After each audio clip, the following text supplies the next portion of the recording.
Hello and welcome to the Crow's Nest. Oh, we've got ourselves another game. It's the beauty of baseball. Another day, another game. Beautiful sun shining outside. Probably have, I'm sure, the stadium closed up here in Houston, but our Mariners are going to look to attempt to maybe bounce back here. It's been a bit of a rough go against this Houston Astro team post All-Star break. 5 straight losses. And that's after they swept the Rangers. So our Mariners are definitely looking now to see if they can let's even up, split this series. I know that there's some of the fan base that are definitely discouraged at this point that we can't really muster up a lot of fight. But overall this year, you've played Houston decently. It's not been a complete trouncing as it's been in this particular post-All-Star break. And we've got right off the gate here, Julio stepping up to the plate. First pitch swinging on a ball, bounces it right to shortstop, who throws him out.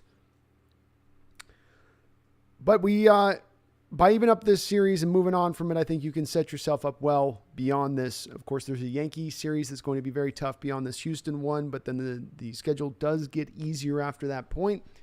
Hopefully many of you Mariner fans are still riding high a little bit, even in your discouragement of this recent Houston series, in the respect of our Mariners adding one Mr. Luis Castillo. And I think that overall, as I look along through Twitter and whatnot, and Ty France steps up the plate here with one down. Most of the reaction seems to be pretty good. It's kind of fun to follow some of the discussion of the people that are personalities that have to cover this stuff on a daily basis. Not have to, but do cover it on a daily basis. And so much of how they get that interaction from the fan, where I get interactions only when I go live, they get interactions on the daily basis, and just hearing from people that are, from their standpoint, the same people that were begging and hearkening for Jerry Dipoto to do something, and France draws a count even here 1-1. These people have been screaming and crying out for Dipoto for a year and a half to make some moves, the old meme where you're poking it with the stick saying do something. And now he goes and makes a move, and then these same people seem from their standpoint to be saying, and did France get hit?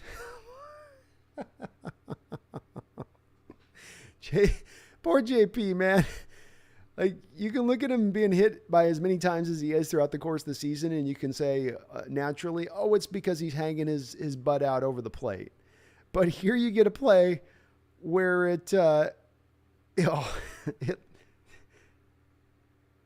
right off the knee. Ow. But here's a play where it looks like a slider just overthrown, bounces off the dirt, but it's got such a violent spin to it, comes up and hits him in the knee and puts him on first. But my goodness, the guy's got some strange luck with getting hit. And I like this here. Lewis in the third here in the order. Julio, JP, Lewis. I kind of like this. And Framber, of course, in his last appearance against the Mariners, gave them quite a lot of difficulty. Did just a great job with his breaking ball of getting it underneath the bats of the Mariners. A lot of swings over the top of pitches. And that ball's fouled out now. Fouled. So we got 1-1.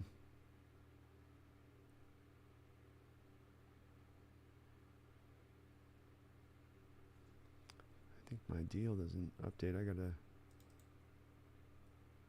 update the thing here. I was trying to put a filter on to kind of slow down the deal so it's with me with what I'm talking about here. And a very good eye there for 2-1. Looks like the umpire tonight's not going to give the 2 inches off the plate like the umpire did last night, which is encouraging.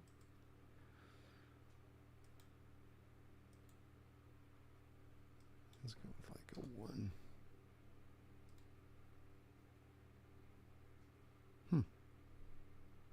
It just doesn't update. 2-1 and down and inside for 3-1 there. Framber tried to throw his breaking ball 2-1, showing that he's going to be a little bit careful with Julio, or not Julio, but Lewis. Didn't just come right back with a fastball. The payoff pitch, and Lewis lines it right into center field. France gets over to second base. Nicely done. Well, that's just not going to work. This filter is garbage. So much for that.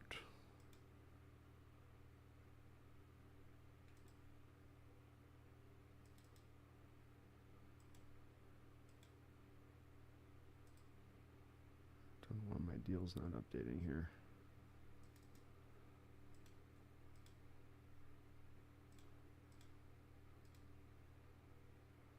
There we go. That ball gets away from the catcher, and Ty France will get over to third base there on 1-0. Sorry, trying to fix a couple things here. Just to update a little bit faster. If I don't have 15 windows open.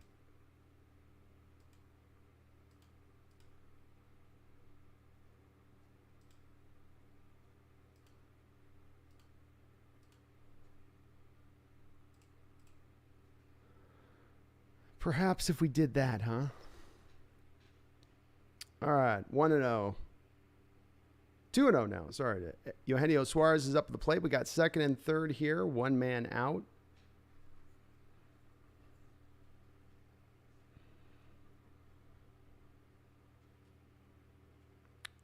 The payoff pitch. Oh, knocked foul right into his foot. Eugenio seems to be okay. It's nice to have that armor on your leg, I suppose.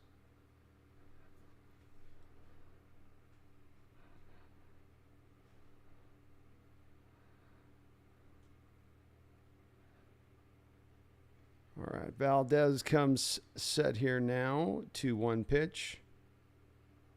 Knocked right up in through the hole. Very good job, Eugenio. He just knocks it past. They've got of course the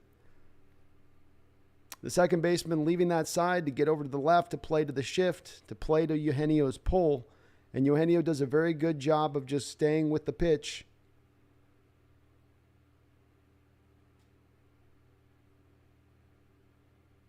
Yeah, that's Framber misses his spot there. The catcher's setting up inside. That's that thing. If you go with the shift there, you want to go inside to the batter to force his swing into the shift. And it just ran away on Framber there at the end, which allowed Eugenio to poke it through. Good piece of hitting by Eugenio. This brings up Crawford now, and that will be low and away ball. John Payne says, thoroughly enjoying your channel. Let's go M's. Thank you, John. Very good to see you in the chat. Thank you so much.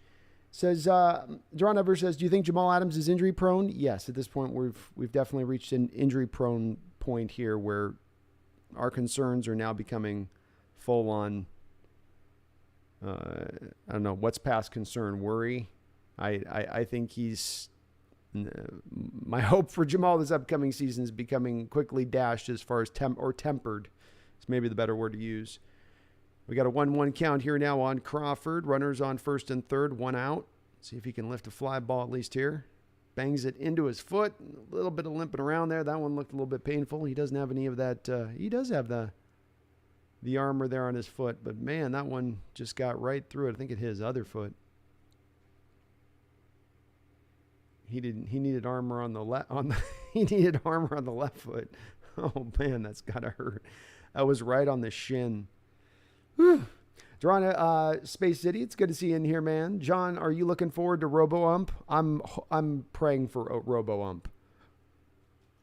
I don't, to me, there's no ambiance or sense of tradition or they're a fixture of the game to have an umpire in.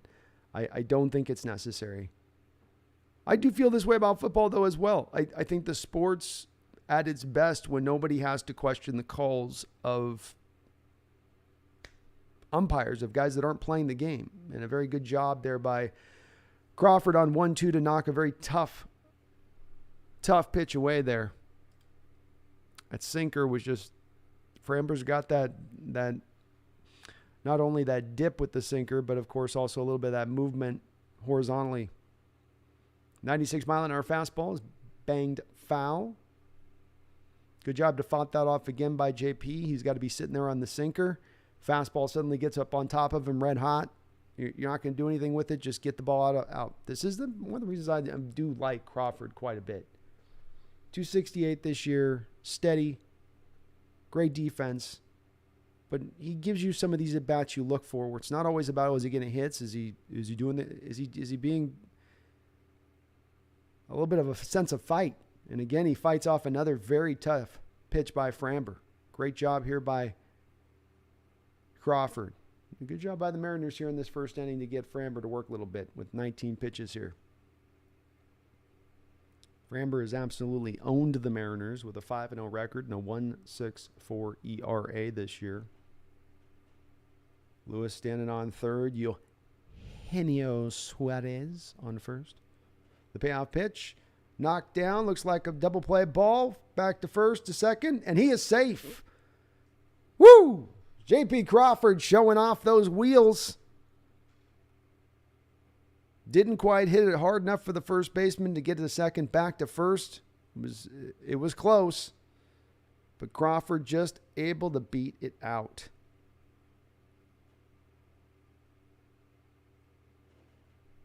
Framber put about 3 pitches together there, back to back to back, that were excellent. And boy, he got in there. My goodness, JP, nice job. Great hustle. Doesn't matter if it's a sac fly or it's a bump to first base. If it gets the man in from third, then so be it. The Mariners, who have struggled for runs here recently,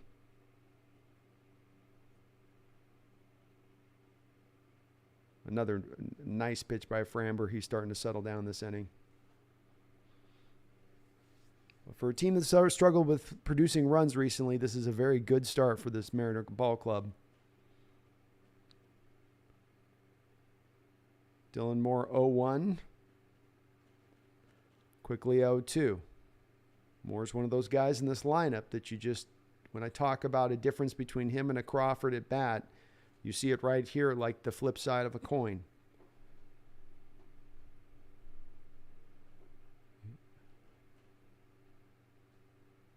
And he's not swung out of zone here, so I can't give him, he had to swing at these pitches, but just constantly finds himself 0-2 a little bit.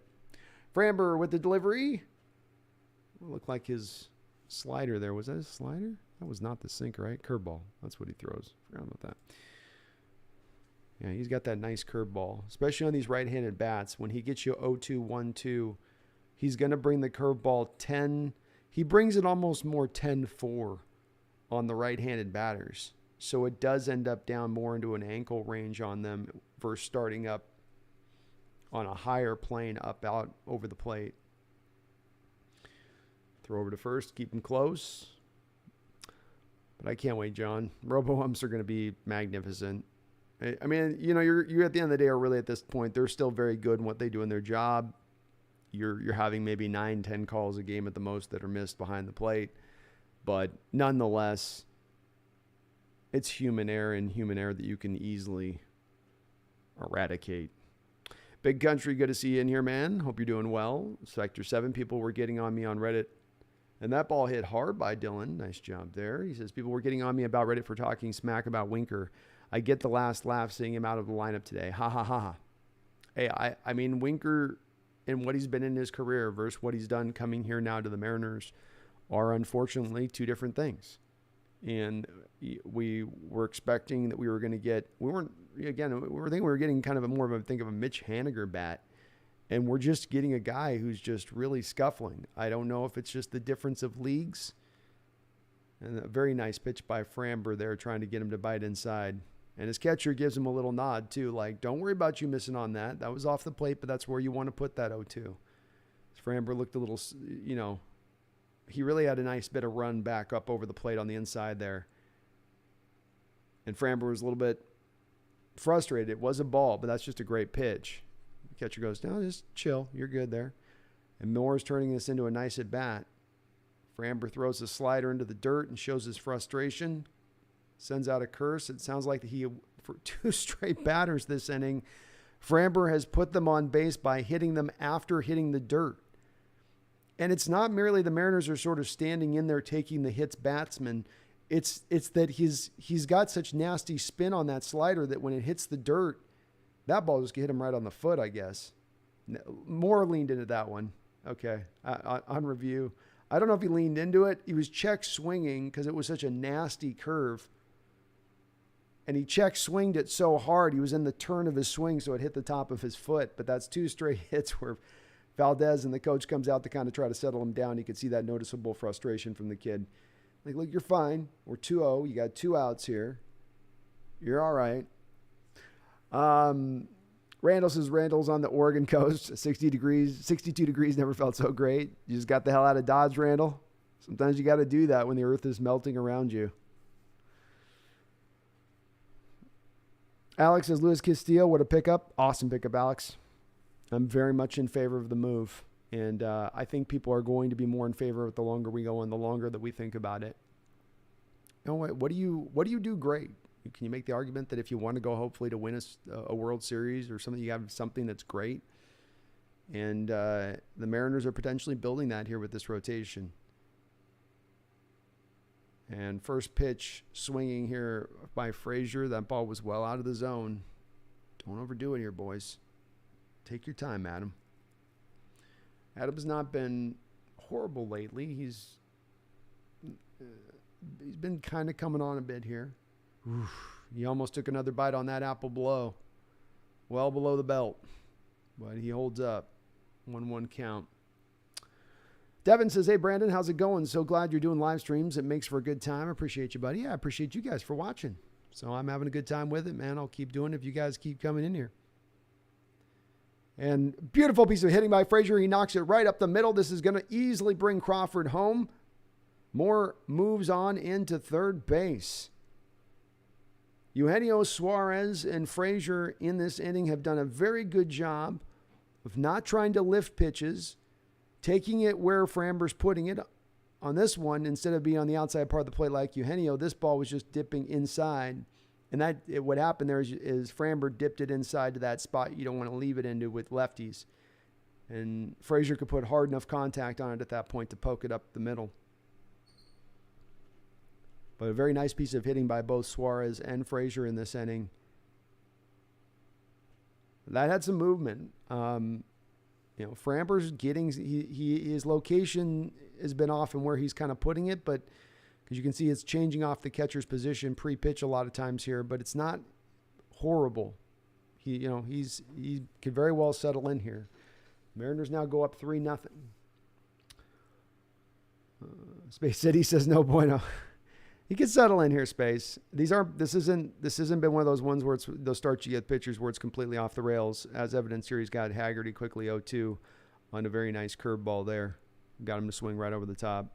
He's just, you know how it is with those pitchers. Sometimes it takes him a second to lock in. And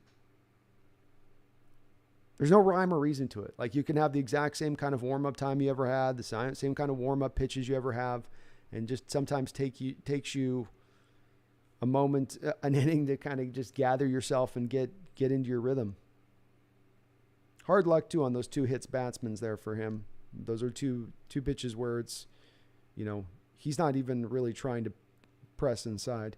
Payoff pitch here to Frazier is going to be strike 3. Got him.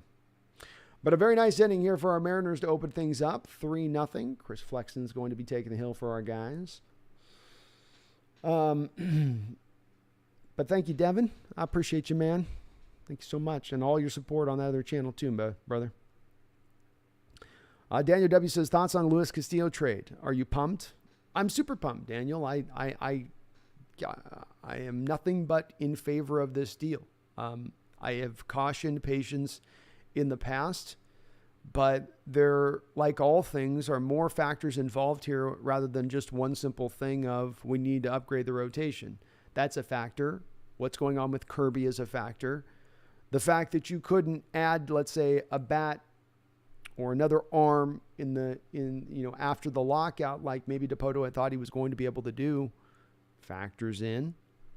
The fact that the 2 of the big prospects in this deal are shortstops, while you have Crawford, as he just showed off in this last inning, who's doesn't show any signs of being nothing but a pretty valuable guy for us here in the foreseeable future.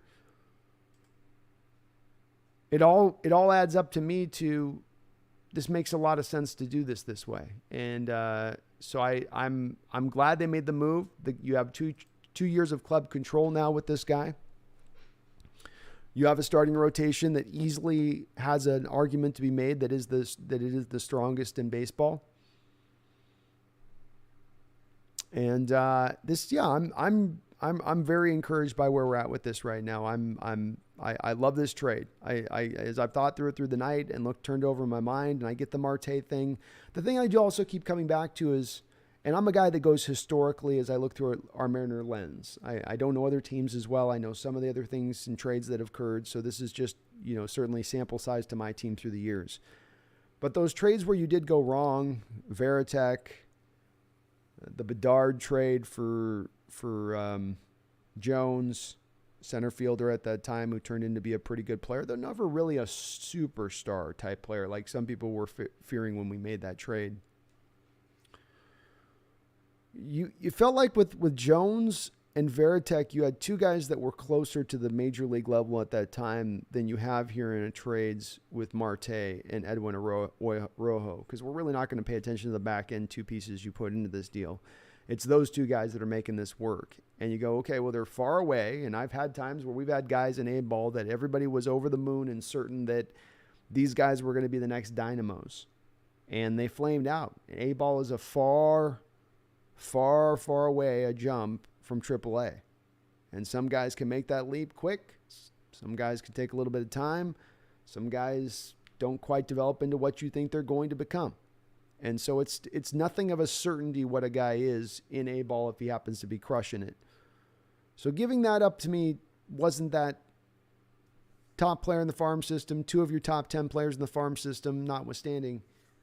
It's not enough to raise my ankles, again, knowing that what this does now for the rotation, how you can now protect George Kirby and you're not going to feel pressed to press him moving into this future of the season.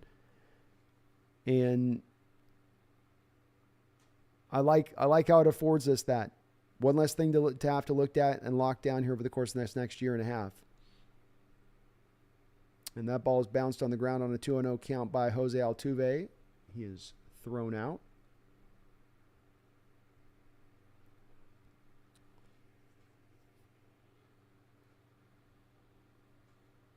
But people should like this trade. You've not had a lot of flexibility to make these moves that people have been wanting Dipoto to make over the last year and a half aggressively. He could have made a move just to make a move. But the whole point of this patient approach was not to make a move, but to bring in actual value that was really going to help the team and not be a Robinson Cano situation or a Richie Sexton situation where you look back on it and you go, oh, yeah, that was probably, yeah, we probably could have taken a different path. And Flexen quickly gets 0-1 here on Gurriel. Yuri, nice. Hits it right up the middle, and Frazier is on it. That will be out number 2.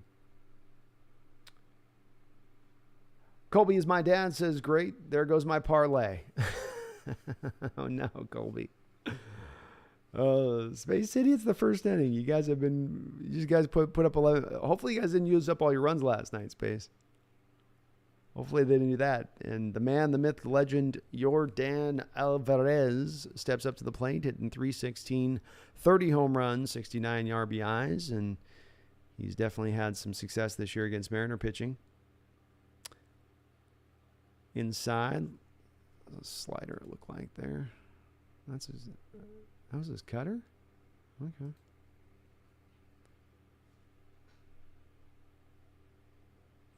One to 0 now. Flexen set. A high 2-0.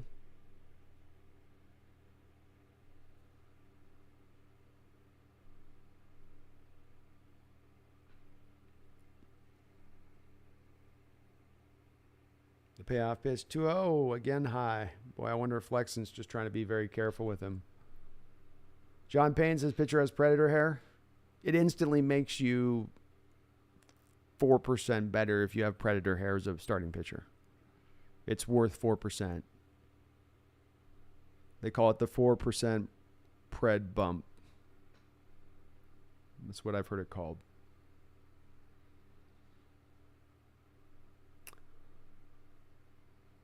ATM says, hey, glad to be back on my favorite Mariner live stream. Hey, thank you, ATM. Glad to have you back in here. Space City Castillo won't face the Astros the rest of the season. Would have been fun to watch. It would be fun to watch. We'll just have to wait for the playoffs to see it again. Yes. All right, so Jordan's on first base. Flexing smartly just gets 3-0 and says, okay, just go over there. Go over there. Doesn't get any easier here with Alex Bregman up at the plate, though. Or a little marginally more easier. And again, Flexing off on the first pitch. Chris can sometimes get a little bit out of his mode where he'll be pounding the zone, and then feeling like he has such control over the zone that he can start to play around a little bit too much. Don't want to see him do that here with this team giving him a 3-0 pop right on top of things here, and that's just what he's doing now, getting 2-0 here to Alex.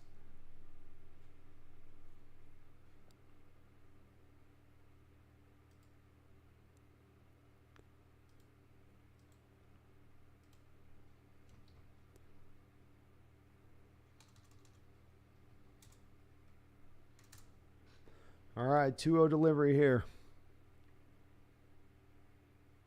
Outside again, 2 straight counts here. He's gone 3-0.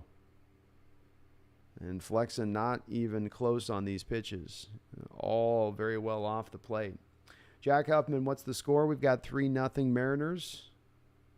Bottom of the first inning. Skylar Thomas says, I wouldn't be surprised if Chris Flex ends up with the lowest ERA in the rotation. Not if he keeps walking guys like this, as he just did with Bregman. Back-to-back walks on 4 pitches with Alvarez and Bregman here. I think he's going to end up very good, though. I mean, he's gotten a little bit more solid as this year's gone along. I think Gilbert will be your guy when it's all said and done, who settles in at the best. But Flexen will probably be number 2, to your point on that, Skyler. Sector 7 says, according to Astro fans, the Astros are 1-5 after scoring 10 or more runs the game before. Well, there we go. There we go. All right, Chris. Drop that sinker in here. Induce. Provide us with a little bit of induction of a ground ball, double play down ground ball here. The guy that doesn't like to wear batting gloves steps up to the plate here. Tucker getting 245 on the year. Flexing comes set. Here's the line, the delivery. Popped up high into the air. This will be playable. Flexen's there, but he quickly gives way for Eugenio as he realizes he's a pitcher and that this might look very awkward if I try to catch this, and that will be the final out. So, I mean, you got 2 outs. And not by far, but 2 of maybe the 3 toughest hitters in this Astro lineup step up to the plate. Is it the worst approach to just put him on base at that point? I mean, then you're down to Tucker at 245. That's quite a drop shelf. I don't know if he did it on purpose, but 4 straight pitches, none of them close. Not the worst. I like it if it was his idea. That's some 1,000 IQ stuff right there. 4D chess. Ethan Tech World, hey. Now this is the start I like. Hell yeah. We like this kind of party. Sancho Mac, yeah, the Astros lose a lot after scoring 10-plus runs. It's almost expected at this point. Well, and what happened to you guys in the Athletics? You know, you got done on coming out and really proving still that you're the big brother in the division through the series with the Mariners to start things off in the All-Star break, and then you get the Astros and you sort of yawn, and then they get you in a 3-game series. So it's like I'm saying, it's a human nature thing. It's one of those first world problems of being a dominant team. How do we keep ourselves in our dominant mind state? Because winning is becoming really easy. Mark Habercorn, what's up, Mark? Good to see you in the chat.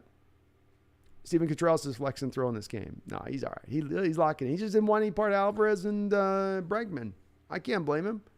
There's 3 guys in this lineup, honestly, and I'm not trying to throw shade, but right now there's really 3 guys that truly more than anybody else scare me in this lineup. Pena is kind of tough to deal with, but Alvarez, Bregman, and Altuve are where I'm a little bit concerned right now with where those guys are when they come up, and those guys have specifically done a lot of damage to our Mariner team recently.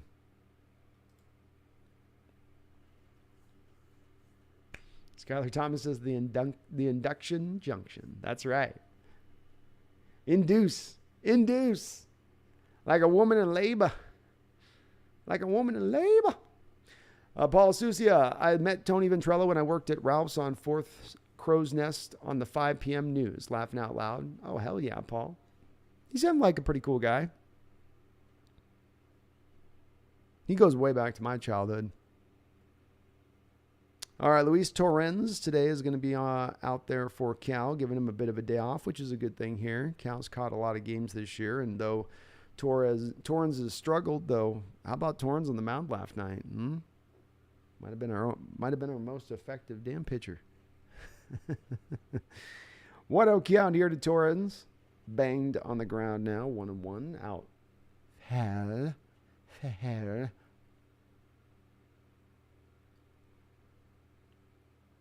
Steven says Flexen had to get his pitch count up. Yeah, he did. Well, I was just thinking maybe he just avoided the big dogs. He wants to stay on those mid-size. Like, no, I want the big Roddy. Let's get back over to the collie. Let's get to the border collies in this lineup. All right. Torrens with a nice at bat here, 2-1.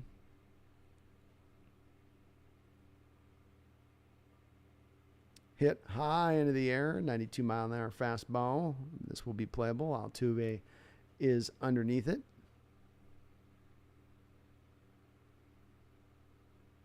Skylar Thomas says, not the worst strategy at all. Walk him up. I'm just saying, right? Like, if this was a lineup that was pure as the driven snow and that it can slaughter you 1 through 9, okay, maybe not the best of approaches, but 2 outs. They've hurt this team considerably as being thorns in our side. Nobody on base. Hell, even if Jordan gets on number second, I don't. All right, Julio on the plate, up at the plate now. First pitch, fastball at the knees inside, 93-mile-an-hour fastball for a strike.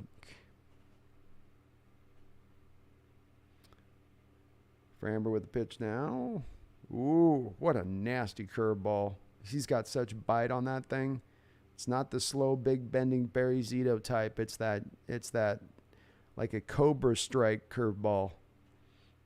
And Julio says, I'm not going to try to do anything with that. 1-1, fouled, high, out of bounds.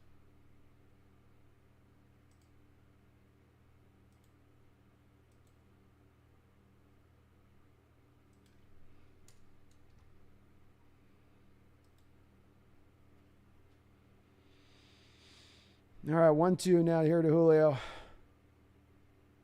Framber locks in. Another one of those curveballs with just a ton of nasty downward movement there, and Julio swings right over the top of it. It's a little bit, that's the kind of swing you were seeing last week in Seattle with Framber on the mound. As I said, you could see it in the first inning when they got him with 3 runs. It wasn't that he had bad stuff today. Just needed to kind of settle in there. Some of that frustration got to him. Mariners put some good swings. Valdez comes set with 2 outs here to France. And boy, he almost hung that curveball to tie. He almost saw that thing put in the second deck.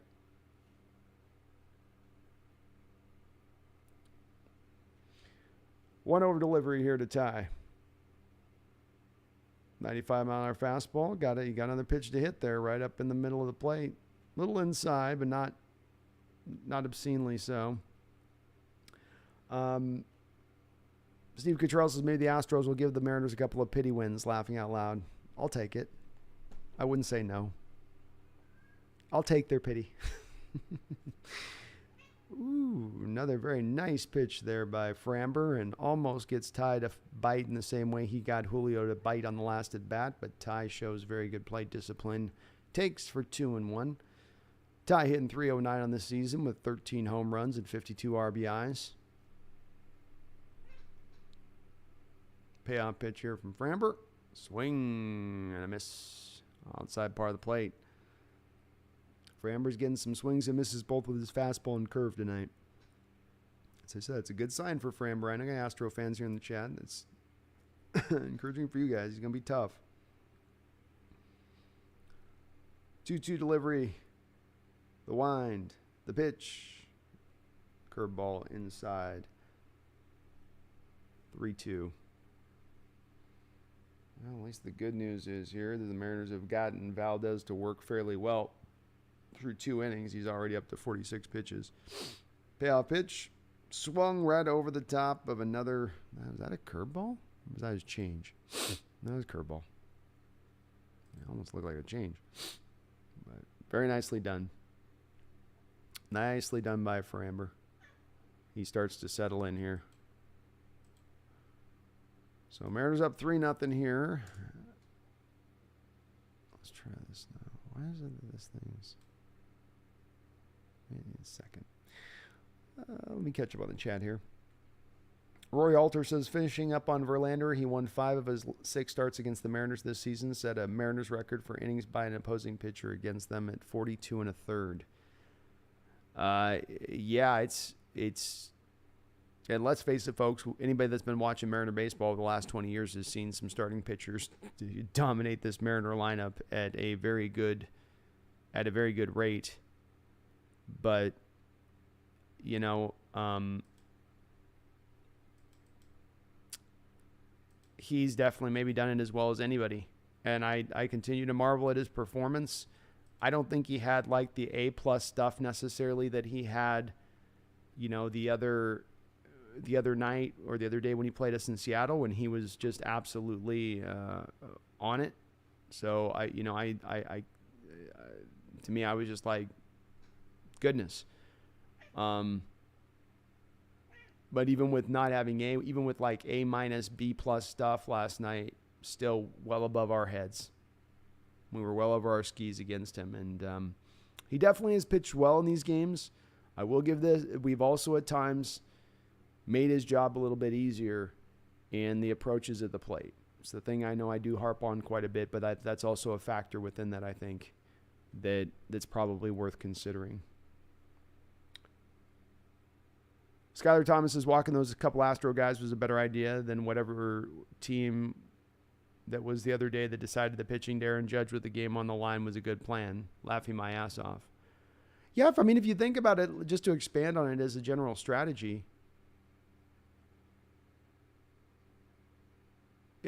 if you expand on his general strategy, you know, in this modern age, it doesn't matter whether it's a lineup, Astros lineup, our lineup, most major league lineups right now are not really stacked to the nines.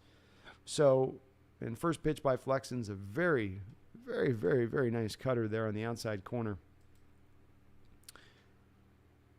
So there's conceptually an idea of saying avoid where really you've got the teeth of the order, because you're going to get through the gummy phase of it very quickly once you do. And quickly 2 strikes here by Flexen. Little sinker there. So he hit him with a cutter on the first pitch. Sinker number 2. How does he come back at him on 0-2 here? All right. Gets him to foul it off. Another little cutter. Was that a sinker? Another sinker.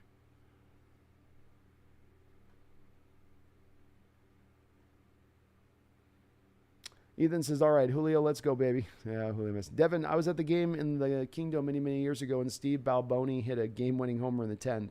You're closer to my age, so I know you remember him. Yes, Steve Balboni is the Babe Ruth body of Mariner history. So if you're looking for a Mariner history that most closely assembled the body type of Babe Ruth, it would be Balboni, the Babs. 0-2 pitch here to Chris Flexen. Bounced in the plate. That will be 1-2. Balboni also, much like Babe Ruth, and this is why I make the comparison, had remarkable power. He had that insane best guy in the softball league power, right?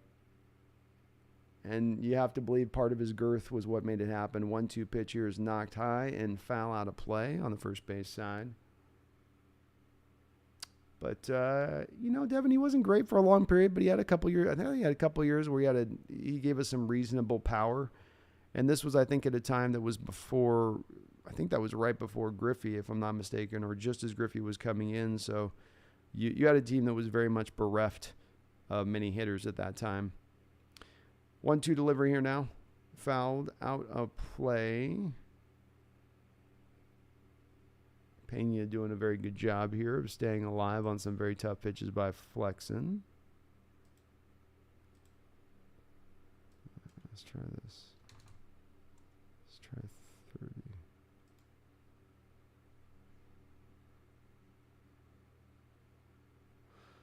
1-2 delivery. Down. Ball 2-2. Eden says, wow, that pitch was actually nasty, not going to lie. Flexen's got some very good movement today, especially that cutter right now is getting some real good movement, and he's pairing it real nicely with the sinker. What you got here? We got slider. So we got this over so you can see. So he's gotten cutter, slider, four-seam fastball, slider. Mixing those pitches up in this at-bat. Little bit low here. Oh, Lordy. Lordy. Mr. Pena. Mr. Pena just got robbed. His convenience store was completely overtaken. All of the candy bars were removed. Somebody stole the pop, and they just ran out with it. That pitch was at the tops of his feet, nowhere near the zone, and Flexen got the benefit of the call. Well, what do you think, Astro fans? How you liking? What do you think about those robo-umps right now? Robo-umps looking pretty damn good, aren't they? All right, Flexen gets a thank you, umpire. The universe is a little more balanced today on that call. ATM says it ain't chaos ball without walks to their best hitters. Laughing out loud. That's right. Chris, up and inside, almost hit the batter there. Aldemus Diaz, 2-0 now. Okay, Chris, don't get ballsy here. Don't get over yourself here. Devin says my grandmother. Wait, hold on a second. 2-0 pitch. Right on the outside corner. Very nice. Almost painted the black and then down right at the bottom of the zone. Diaz isn't going to be able to do anything with that. 2-1.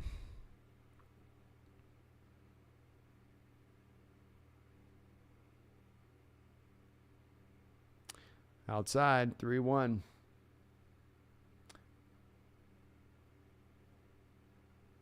Flexen quickly gets back up on the hill here. Come on.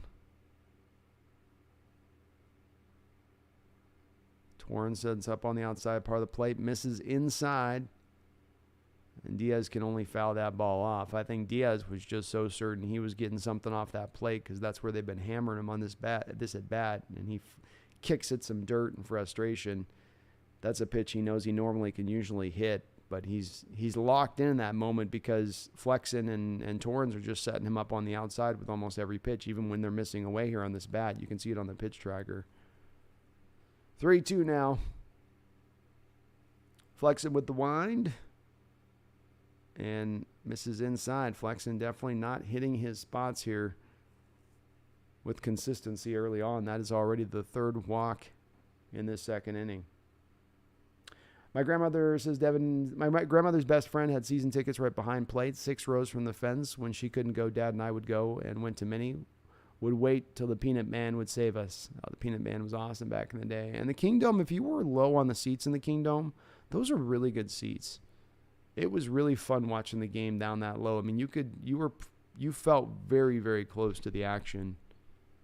And not that you don't right now if you're down in the new T-Mobile, but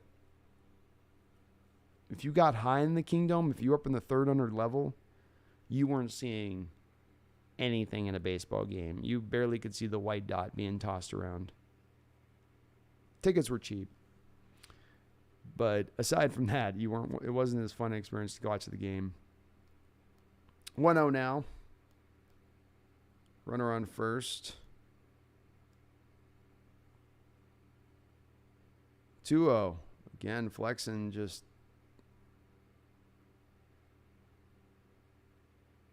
kind of saw this last night a little bit with not only with Robbie Ray, but with the relievers that came in, where there was just a lot of fidgeting, a lot of struggling to seem to find the right grip on the ball. Just an uncomfortableness. Swing and a miss. Boy, Dubon bailed him out there on that pitch. He was going to get that to 3-1 there, and instead he swung out of the zone. And he asked the umpire, was that a strike? And the umpire said no, and Dubon shakes his head a little bit. Runner gets his lead at first. Flexen's got his sign. 2-1 delivery. Misses back inside. Torrens is again setting up on the outside part of the plate. This pitch is then drifting back into the inside part of it.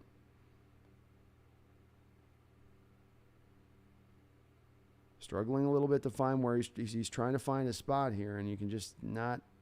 There's some real nasty pitches he's thrown, but just not quite on it yet.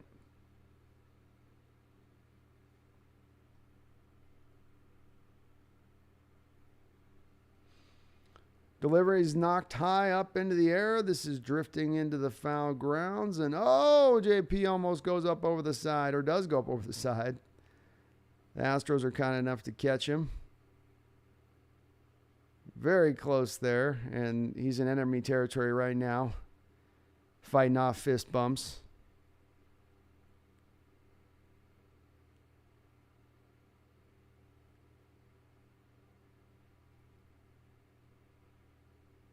Scary little moment there as he went over the side of the fence. Almost could have made a play there. 2-2 now.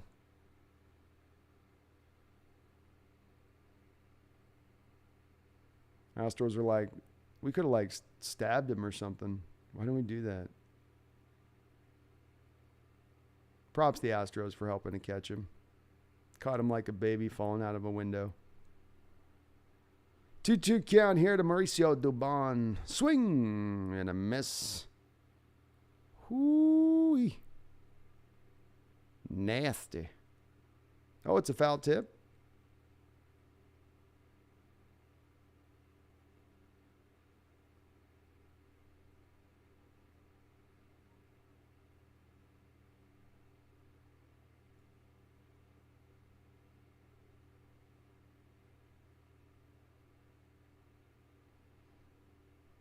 Looks like they're going to go ahead and call it a foul tip. Dubon was very demonstrative in saying, hey, it was tipped. I tipped it. I mean,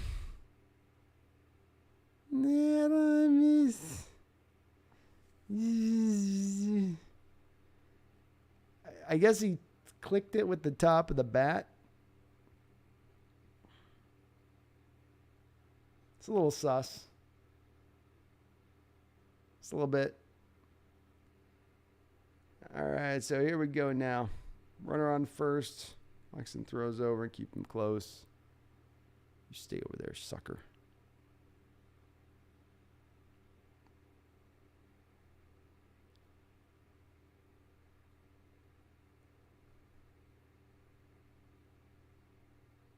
The one, the delivery low. 3-2.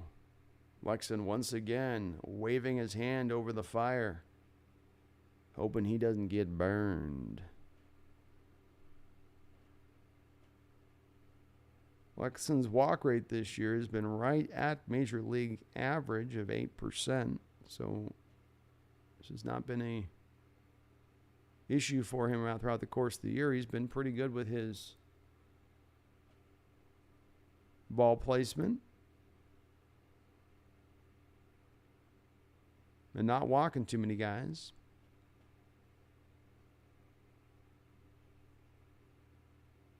Come set now. Gives a look over at first base. Payoff pitch, 3-2. Smacked into left field, high. Dylan Moore is under it. Moore looked a little bit unsure at first when it was cracked off the bat if he needed to get up on his horse.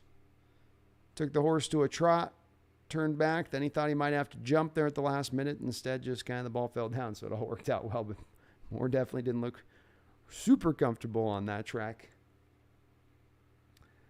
No matter what, it's an out. Well done, Flex.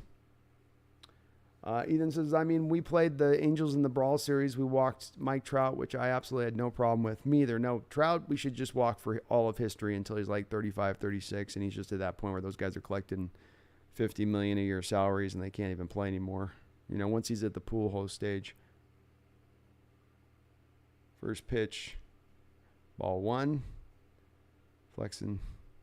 It's bad when you can't get Martin Maldonado to first pitch swing. Come on, Chris. You're doing fine here, but our bullpen is taxed to the nines right. Again, outside 2-0. You'd really like to see him at least get to the 6 today.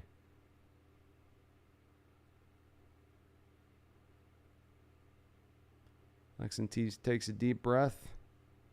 Ken grips that ball in there super tight. Chews on that gum. Hard and angry. 2-0 pitch to Maldonado. Swing, knocked down the line. Other like a guy hitting 167 who gets a 2-0 count, who's just free swinging. I would have been an awful manager in baseball. As that guy comes back to the lineup, comes back to the dugout, and I'm like, oh, Martin, I saw you had a 2-0 count. That was a good eye on your part. He's like, yeah. You just swinging 2-0, huh? Hitting 167 on the year, going 2-0 swing? Okay. All right. Flexen with the 2-1 pitch here. Knocked down on the ground to Crawford. He gets it collected on a hop back over to Ty France, and that will retire the side. So Flexen once again says, I'd like to add a little bit of degree of difficulty and against what may be one of the best teams in all of baseball by freely walking guys. But I was just saying, outside of Altuve, maybe Pena is your most dangerous player in this dangerous batter in this lineup, and that the rest of the sticks in this lineup you're not as worried by. And sure enough, he does walk. I don't think it's purposeful, but maybe it's subconscious, right? Maybe it's Freudian.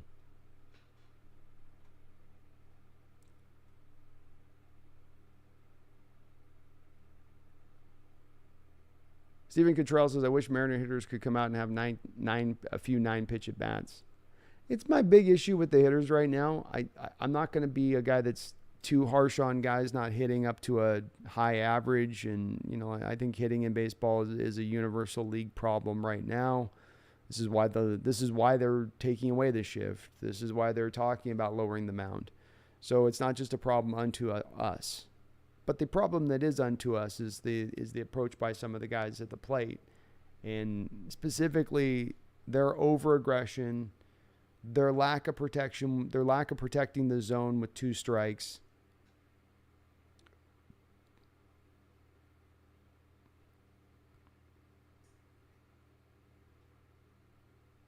You just gotta be careful with it. It's a place you can control a little bit better, I think. They could stand to be just a hair bit more patient. Colby's my dad says I was at Matt Cain's perfect game. I'm probably related to him somewhere down the line. Not a lot of Cains that spell their name the way we spell our names, so.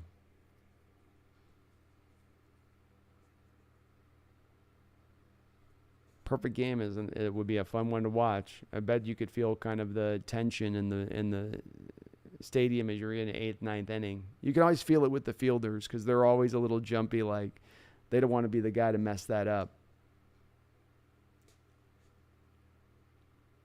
Steve Cottrell says, hopefully this isn't all the offense that the Mariners put up tonight. Well, look, Valdez is sitting 2.91 with an ERA this year. He has his 3 strikeouts in this game. I felt like he was going to settle down here at some point, which it looks like he's starting to do. I don't know if you're going to be able to put 6-7 runs up on a Framber, but Flexen can stay in the zone tonight and eat up some innings for us. We don't have to get the bullpen too early here. Might be enough to hold it up here. Has been throughout the course of this year.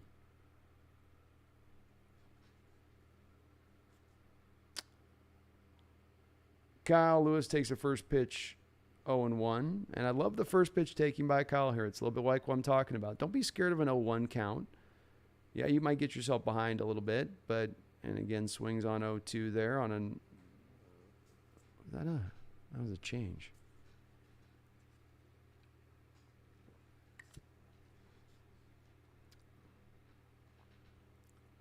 Oh, 2 delivery here, Framber, down in the dirt. Good eye there by Lewis. Framber's done a good job here with that. He doesn't have the pinpoint control of his last start against us, but he has more movement on that curveball. Slides off outside that same curveball there, and Lewis manages to fight it off. 1-2.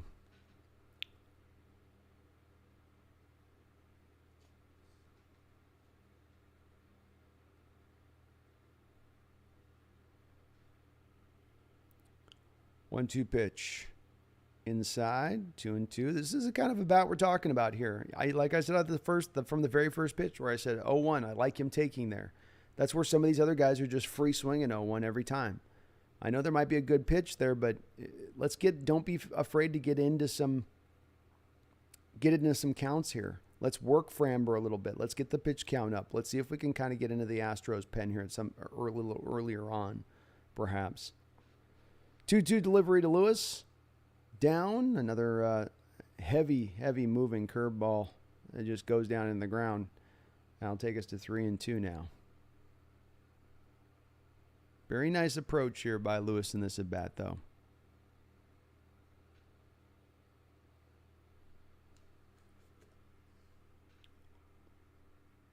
The delivery hit on the ground to third base side. Easy throw over to first, and that will be a first out of the inning. Yeah, Skylar, I'd read the same thing you did about the Dylan Moore thing. It threw me off because I originally read the trade, and I was doing the video last night for the channel, and the trade was originally I was reading it as Dylan Moore, but then I read it as Andrew Moore. Then this morning I got up and I read it as again Dylan Moore. And then again, I was like, oh, no, I was right. It was Andrew Moore. So, yeah, it's confusing how some people have reported that. And a nice little curveball here on strike one to Eugenio. But, again, good pitch by Eugenio just to take there. You're not going to do anything with that curveball at the knees. As evidenced by pitch 2, which is exactly the same pitch in the very same location, and Eugenio swings right over the top of it. Again, these are just two great pitches by Framber as much as anything else. And Eugenio can't help himself swinging on strike 3 at 1 down in the dirt. It's got some great movement tonight. Heavy action, some heavy hot Texas action on that curveball of Framber right now.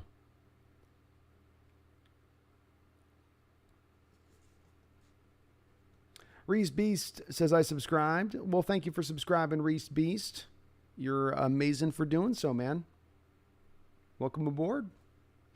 Skylar says, for whatever reason, Dylan comes up with some clutch hits. He's got a knack for that. Wouldn't be surprised to see him pull off some random playoff magic in a couple months. Very well. He could. I think it's also going to be tough, though, too, Skylar, that once you get Mitch Haniger back, that ball hit high up into the air. Framber's got this one easily, and he throws out Crawford. And that will retire the side here very quickly. The tough part for Dylan Moore is that if you get Lewis rounding into shape here in the right field, and then you have in left field a platoon situation of Winker and Mitch Haniger, how often is he going to get an opportunity to really play out there in right field? Especially because him and Lewis are both right-handed. I think it's gonna make it a little bit tougher, especially if you look at this year. It's you're right about being the clutch, but he's hitting 197 right now, which isn't going to keep you when you're into the depths of August and September and you're in a pennant race. You're a guy at that point that's hitting 197 by that point in the season. It's going to be harder and harder to get yourself on the field outside of being like a defensive replacement.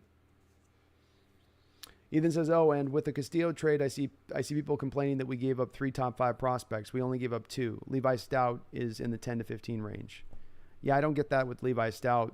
People worrying about that particular one. To me, Stout is 24 years old, and he's having a middle-of-the-road season in Double-A. Let me say that again. We've got a 24-year-old prospect right now having a middle-of-the-road season, a 4.68 ERA or something like that at Double-A.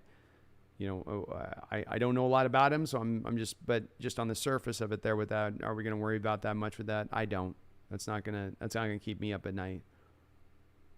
And yeah, people are worried about it, I guess. And I continue to maintain that I think this Mariner fan base has post-traumatic stress in a variety of different ways based on the way things have gone in the last 20 years with this ball club. And 2 decades of bad baseball. Hey, sorry, my cat's Jimmy.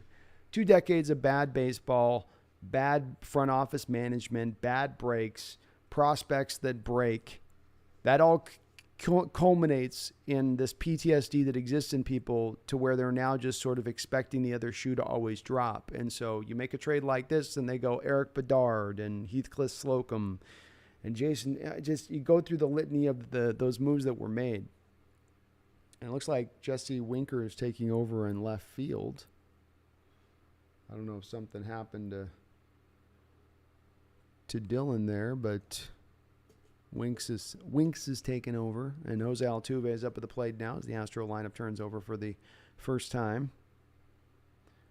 0-1 delivery here to Altuve, and that's high. A big bending breaking ball that doesn't quite get back into the zone. But I'm not one of those people myself either. And I still do come back to, again, that you had 2 shortstops as this deal. Both of those guys did not have a direct pathway to get to the major league level, and were a long way away from getting there, even when they did. Swinging and a miss by Jose. He usually can get to those balls in the top of the zone. He did foul it off, but no, he missed. They were showing that as foul. Flexen looks in now. 1-2. The wind, the delivery, the pitch. Banged foul. 1-2.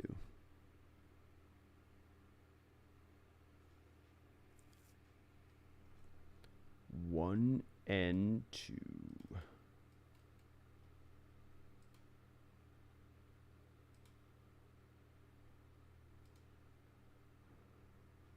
Ooh, nice pitch on 1-2 by Flexen. And Altuve showed you right there why he is such a good player like he is, because he held off on that swing, but that ball was right there. Right there. That's just the kind of pitch you'd like to throw 1-2. 2-2 now. Swing and banged right to Frazier up the middle. The Mariners had a shift on there, so Frazier, rather than being at second base, was right behind the bag. And he's there to catch that little pop-up. The Mariners have been able to take advantage of that twice in this game. So yay for the shift in 2 occasions here today.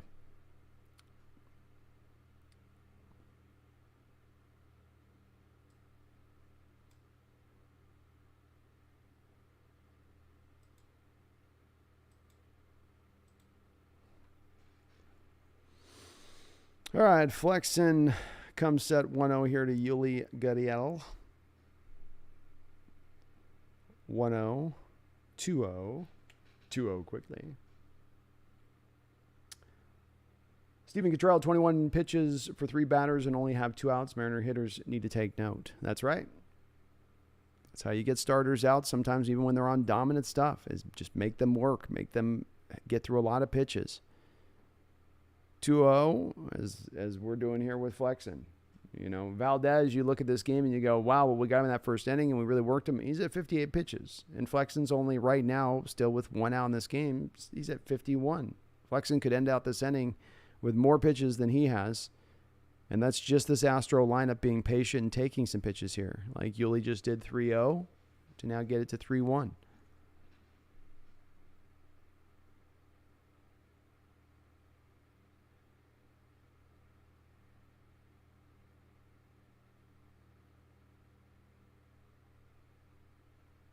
Here he hits it hard in the air to right field. Haggerty's there to make the catch. Haggerty, like Moore, looked a little bit like he's off on that ball initially, but then found his tracking. It was like loading, tracking.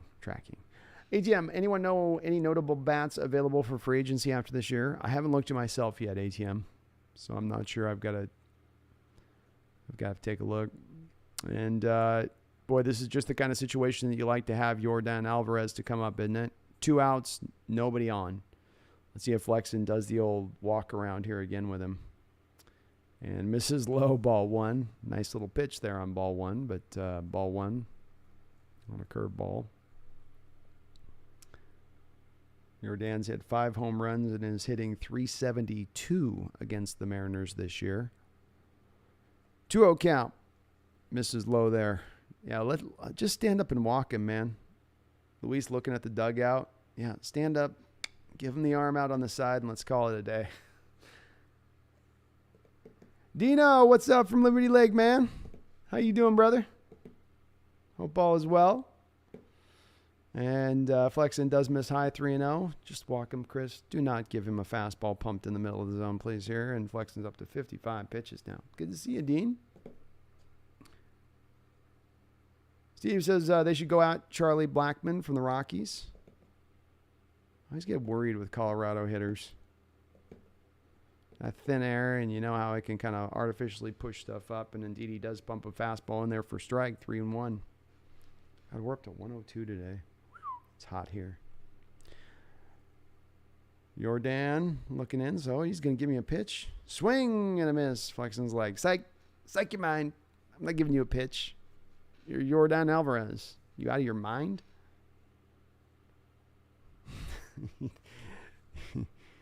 Threw him a changeup, dropped right through the bottom half of the zone there. 3-2 pitch here to Jordan. Knocked foul in on his hands. I'll check out that guy, though, you mentioned. Charlie Blackmon. All right, 3-2 here. Another batter here by the Astros doing a good job of just working Flexen. Knocked high and deep. Flexen pumps. I think he thought that was worse than it was initially off the bat, but Julio's there. He's got it. Out number 3, so 3 innings. A lot of pitches here by Chris Flexen, but no damage and no hits from the Houston Astros. Corvette Man says, let's go M's. Let's go M's, Corvette. Let's go. Let's go, Flex. Give him that big flex. That'd be my signature move if my last name was Flexen and I was like really good as a pitcher, like after every strikeout, just drop the guns on him. Give him the gun show.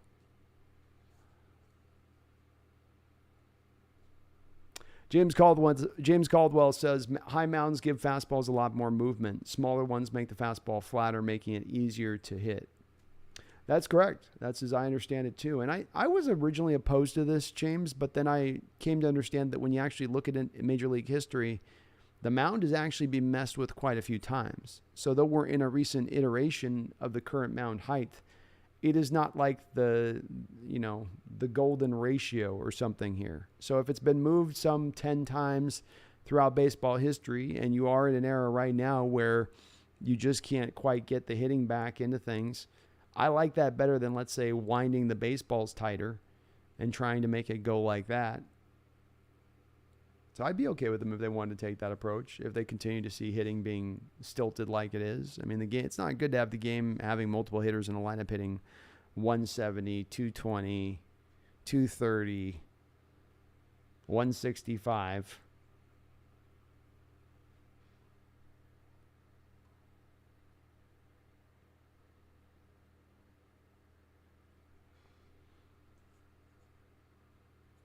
Skylar says, Thomas says, meow. Yeah. Well, my orange cat wanted to get the cat tree, and the other one was in the cat tree, and she's the bully, so she was up there and was like, get the F out of there. Get her on my cat tree. And she's looking at me like, yeah, what? I did it. What are you going to do? Steven, maybe we could trade Dylan for more for Jordan. I'd do it. Robert, my brother Pennington's the pride. What's up, brother? He says, throw up a like for the best Mariners live cast. Oh, thank you for reminding me of that, brother. Yeah, if you do like what you're listening to right now or watching, do me a favor if you could for me, please. Smack, dab that, like that button, hit it, destroy it. It helps me out, helps out the channel. Makes me show up on those Mariner fans looking for cool Mariner channels.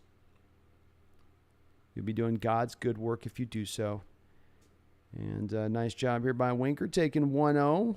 Framber, after having a very rough patch to begin things here, has settled in and quickly move outside 2-0. Missing far off the plate here to begin things. Jack Huffman says Astros are ready and primed to explode for many runs. They very well could. Flexen's been playing around a bit, and that's a strike there. 2-1. Winker hitting .224 on the season with 8 home runs and 35 RBIs. And that's knocked foul. 92-mile-an-hour fastball there. Boy, Winker coming off a season last year that was almost, you could say, a career best year for him. Only about 430 at-bats, hit 230 home runs, 300 batting average, right around that. Career batting average is 275.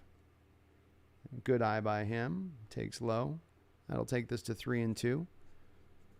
Boy, you really thought you were in that trade. Part of the reason people thought we so thoroughly won that is you're like, okay, well, even if he's not a 300, he'll be a 275 guy.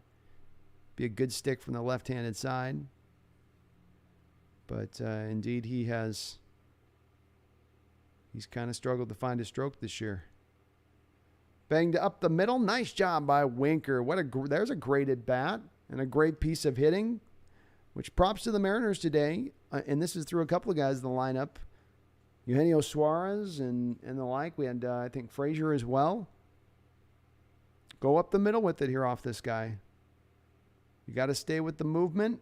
You got to kind of recognize where the movement's going late. That's going to usually open the door to being able to hit the ball up the way, up the middle, or opposite. Oppo. Mariners doing a good job there, and nice to get the opening runner on here. Frazier comes up now. We'll see if the bottom of the lineup can set the table. Set the table. Let's get out the forks. Give me a napkin and a dish. Ooh, Frazier was able to hold off on that one. A little high, 1-0. And Martin Maldonado wants to come out and have a talk here with Framber. He sees something that he doesn't quite like. Nitro Hawk says, I didn't get to finish your stream a few days ago. Do you have an answer for your favorite NFL regular season game?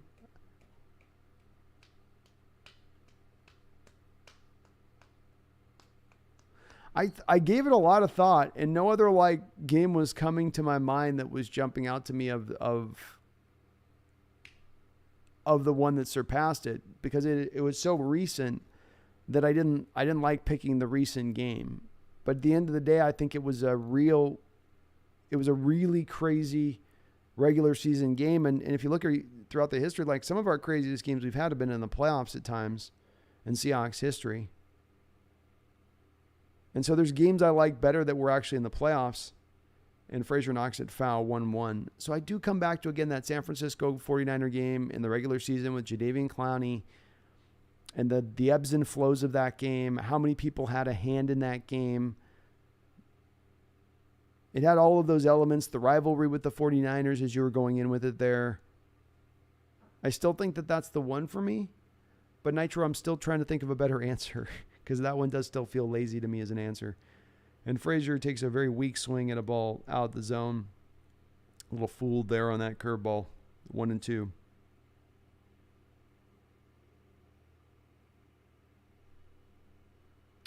It's not a good swing. That was like a 2-strike swing on a 1-strike pitch.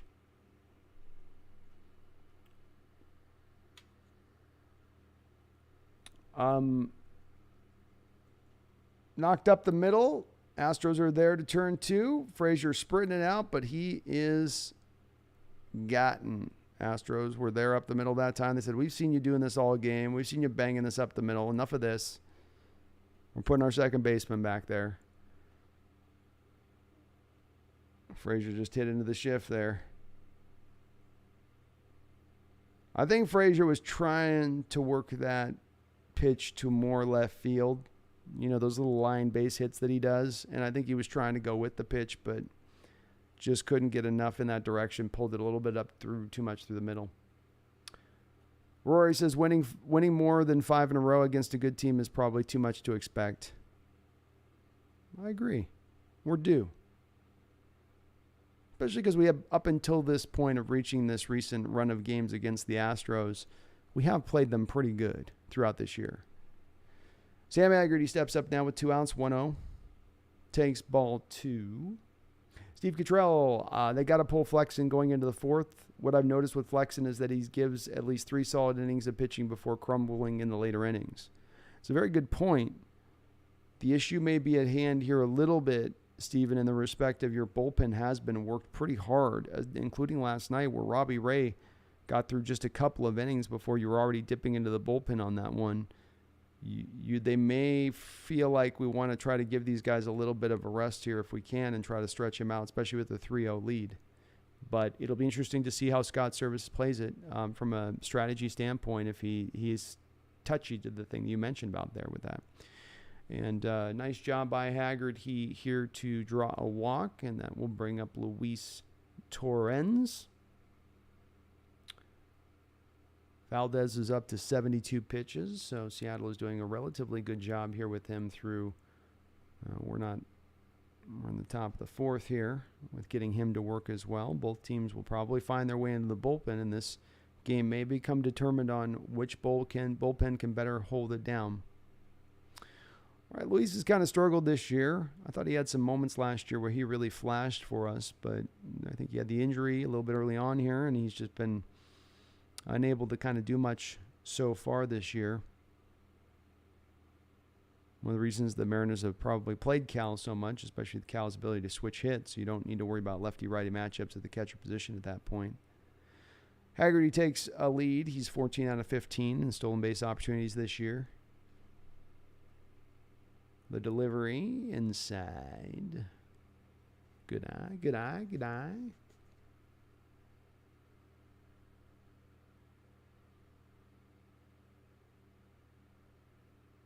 Torrens is due for a home run. I agree. A little oppo shot, right? Oppo shot right into the gap. Just clears the fence. Something like that would look good. That seems about right. All right, here we go. 1-0. See if he works his way into the counter, gets hacking. Gets hacking. 1-1. He took a home run swing. Ethan, you got an up and in home run? Okay. I'm going oppo. Ethan's up and in. Do we got any dead center bets? Any dead center field bets on the table here? 1-1 pitch. Knocked high, deep, opposite field. Right at the warning track's edge, the ball falls. I was close. I was close on that. Nitro says, next I'm going to make you pick your favorite preseason game. Oh, jeez. Yeah, that would make me go deeper into the well in that one. I actually feel kind of bad on your question, Nitro, because I feel like I would have a better answer than the one I'm giving you. But I've given a lot of thought. I'm thinking about so many Sundays through so many random games. And I always just keep coming back in my mind when I think of those moments that were just insane moments, like Beastquake. That's a Saints game. Niner game, championship game. Packer game, that was a championship game. Keep going through all the ones that were like that were just the type of games you don't see in the regular season. And so it gets hard, and nothing just jumps to my mind. I was trying to think if there would be one through the Holmgren era, but the thing about Holmgren is those teams who just kind of boringly get up on teams. I'm not putting shade at Mike on this, but they just would get up and be up by 3 touchdowns. And then the whole thing with Holmgren was, could he keep himself out of a conservative mindset and put the pedal on the floor enough to just push them through and get them home, as opposed to Carroll, where it's a lot of coming back from behind at times. And so there wasn't many of those exciting ebb and flow type games necessarily.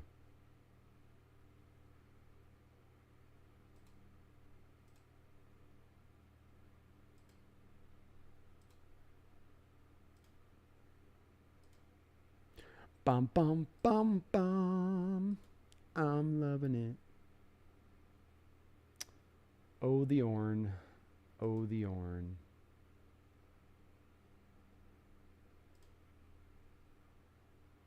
Thanks, Mark, for taking care of the Orn. ATM says I was about to say dead center 500 feet. That would have been awesome if one of us had been right on that. Big Country says Torrens might not get a home run this year. Laughing my ass off. Not if his stick keeps being this quiet. then you're absolutely right in the respect of he's going to have a hard time getting off that bench to get the bats to stay warm to kind of be able to hit those kind of shots. But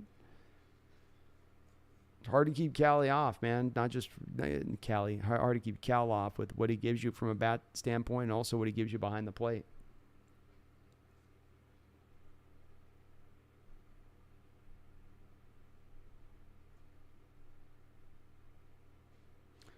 Swung and knocked high up into the air to left field. Julio is there underneath it for out number one. Flexen really could just use a quick inning of work here. Ethan says, a very nice end of the week news for Seattle sports. DK Metcalf bargain extension and Luis Castillo trade, making the Mariners significantly better than they previously were. Agreed. It's been a nice, sunshiny, bright sports weekend for Seattle sports. I, for one, love it. Gets me jacked. Winker's letting that beard grow. I wonder if he's like, I'm not going to cut this beard until I can start hitting again. First pitch to Kyle Tucker is high in the zone. And this is where you'd like to see, especially Flexen, work through this lineup quick, going back through kind of now the middle to bottom of the order. 1-0 delivery. Almost got a swing, but Tucker was able to hold up for 2-0. Come on, Chris, don't mess around now. Let's not mess about.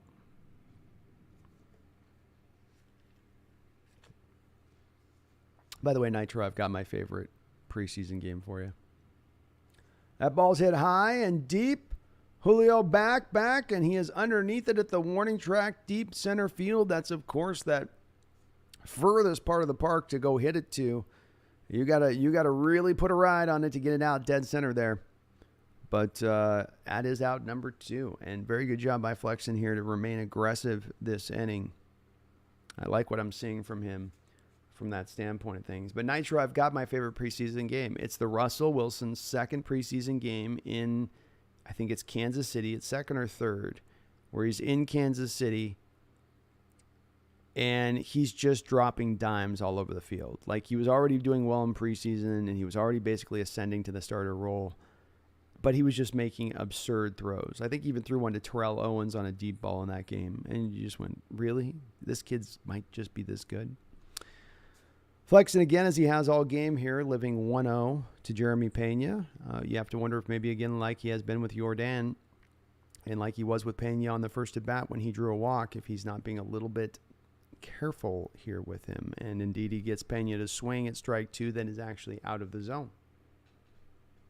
Mark says, your favorite bot strike again. Yeah, they're awesome, aren't they? Like, it must be a program you're just able to automatically run through live streams that are running, and then it doesn't require any sort of manual application, and it just changes usernames and all that. 1-1. You'd laugh, Mark, if you saw the ban list like on YouTube, and that ball's knocked into the ground, and that will retire the side. So Chris Flexen indeed does get a very quick inning of work here. Gets on top of some counts here and gets going. He's now only up to 67 pitches through 4 innings, and he's not quite gotten through the whole Astro lineup twice yet, which someone else was saying in the chat. You want to be careful of him really getting in through that third part of the order. You're kind of prolonging maybe this out a little bit. And let's not also forget with Chris here through 4 innings, I'm not going to say it. I can't say the thing I want to say because we've reached the point where I can't say it. We're for another long in the game from a Jinx standpoint. Nobody needs to say it in the chat at this point. But there's something amiss here that we do need to be somewhat aware of. It's a little early. And certainly this Astro lineup's not going to hold it up. But you guys, the smart baseball watcher will know what I'm meaning here.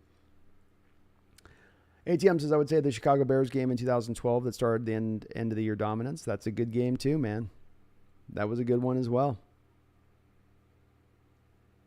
That was a very good one. Stephen Cottrell, the Seahawks need a home-run offense and a Carroll defense. That is indeed what they're implementing here, Steve. They didn't implement it fully last year because they still kept falling back into the old habits. I don't know if it was Carroll that was pushing that. I don't know if Wilson was pushing that. I don't know if it was the combination of Wilson and Carroll pushing it. but there was still too much of the we're looking for the deep shot stuff rather than fitting to the contextual way that offense is supposed to look. And when you brought in Waldron, you're bringing in the West Coast offense. You're bringing in the Mike Holmgren type offense, though it has obviously been updated and has modern innovations built within it. So if they stick to just the parameters of the offense, it will be that. But it remains to be seen, because very often they fall back into the old trappings of let's do the stuff we did before because it was so good. Well, it's a new day. You don't have Russ here anymore. So hopefully you will see more of that this year. Space City, let's go Astros. I don't know. We're hanging in here so far, Space City. We're feeling okay so far. The Sotexi says, let's go. Nitro says, no problem. Off the top of my head, I always think of the 49ers game, but the Rams won a few years ago with the Tyler Lockett catch was an amazing game. That was a good one, too. Nitro, I call that the Paul Allen blew the ball at the end game, right?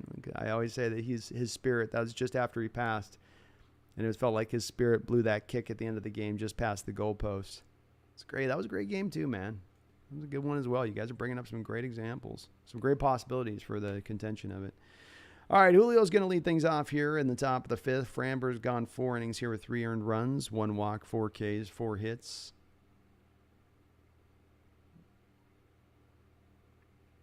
Julio hitting .273 with 18 home runs on the year. Very, very, very nice pitch there. Called strike. Change outside corner. Framber's pitched Julio well today. He's not giving Julio anything over the middle of the plate. And even there on that pitch, second pitch, swinging strike. Again, right at the knees, right at the ankles, right at the top, right at the bottom of the zone. A very good job by Framber to stay away from the hot areas of Julio. 0-2 pitch here. Ooh, Julio got a break on that one. Looked like that was on an inside part of the plate. The catcher taps his pads like that was my fault because he didn't really frame it right. If he framed that pitch better, the ump probably calls that a strike. I think that's why it kind of gives the pitcher a little bit of a double tap there. And then Framber misses down and low. That was interesting. The catcher initially, it was right in the zone. You can see on the pitch tracker, should have been called a strike. But the catcher was a little bit twisted around with his mitt, so it looked awkward probably to the umpire, which made him think it was a little in off the plate.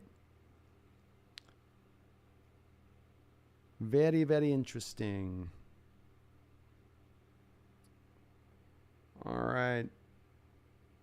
Framber goes into his wind. The 2-2 delivery. Swing and a miss right over the top of that curveball.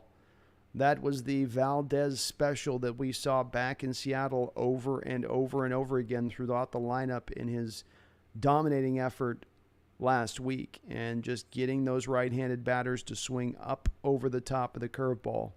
With the lefties, it's that you'll get them to bail out of the box or give up on the pitch early because they think it's coming right at them. But with the righties, it's that they think there's a pitch that's going to be out up over the plate, and then it ends up inside on them. And it's such a great pitch for a lefty to be able to get over to a right-handed bat because that is, again, the dead zone on a right-hander's swing. Most right-handers. Some guys have a good, nice inside swing on it, but that inside golf-like swing that you have to employ to be able to hit that pitch, mostly right-handed hitters like to get more with their arms out over the plate. And Ty France beats this down into the ground. Valdez is over and on it. Framber does a very good job of fielding for his position. Good throw over there, and that will be 2 outs. Ethan says, should we just walk Judge during the Yankees series? The Yankees lineup is a little bit of a horse of another color, and I don't know if you can do as much running for cover as you can just a little bit with this Astros lineup right now. So I know why you're going there, and look, the way he's swinging the bat, you could make an argument to do so. I wouldn't be against it. All right, Lewis up to the plate now. First pitch swinging down on an inside. Is that another sinker or change there? Lewis hitting .206 on the year, 2 home runs, 4 RBIs. Kind of struggling to kind of just find himself since coming back off the IL with that concussion. I like that they're starting to really get him some at-bats here. That ball's outside, 1-1. I would like to just consistently keep Lewis in the lineup as much as absolutely possible. See if we can get him on with a hot bat like he was right before that concussion. Framber comes set. Takes a little bit of time to figure out his pitch. And Lewis swings right over the top of that curveball. Corvette Man says we should just tell the Yankees not to play Judge, laughing out loud. Yeah, why don't we just make a case? Like, why don't you guys just rest him right now for the home stretch? Give him a couple games off. He ain't resting nothing. He's on that Maris pace, man. On that big Roger Maris pace. Quite frankly, for me, I'm not saying the record books need to be changed, but from my standpoint, Maris is still the guy that's still the top dog on the single season home run record. I don't consider McGuire or Bonds or Sosa. I think all that stuff is nah.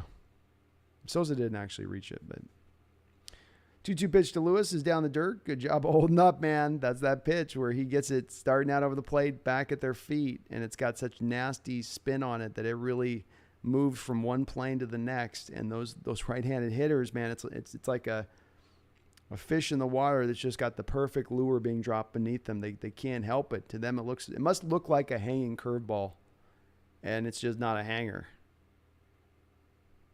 3-2 now.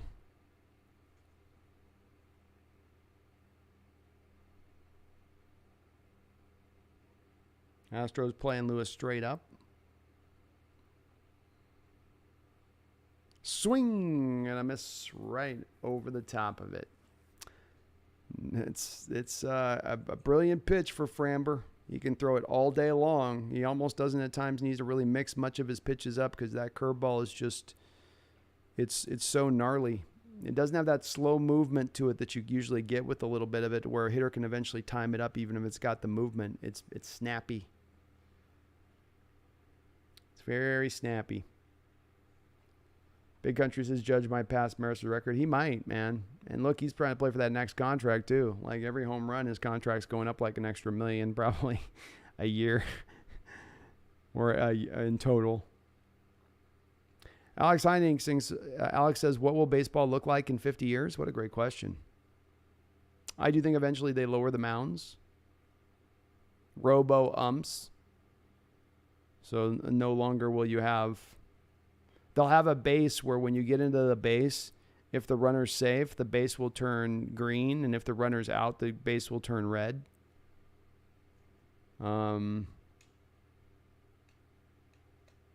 You'll see more stylized ballparks, like with more of a fun attribute brought back into them, like you used to have with the Ivy in Chicago.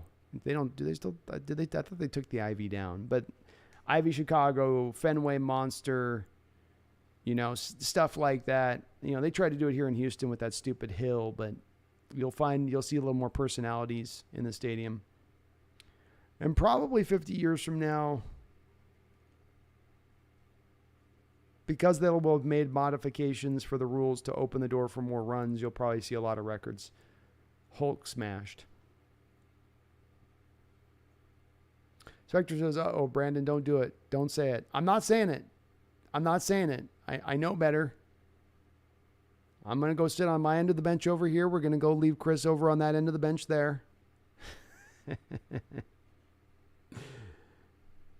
Luckily, nobody's bringing it up in the chat, so nothing's been infringed upon yet.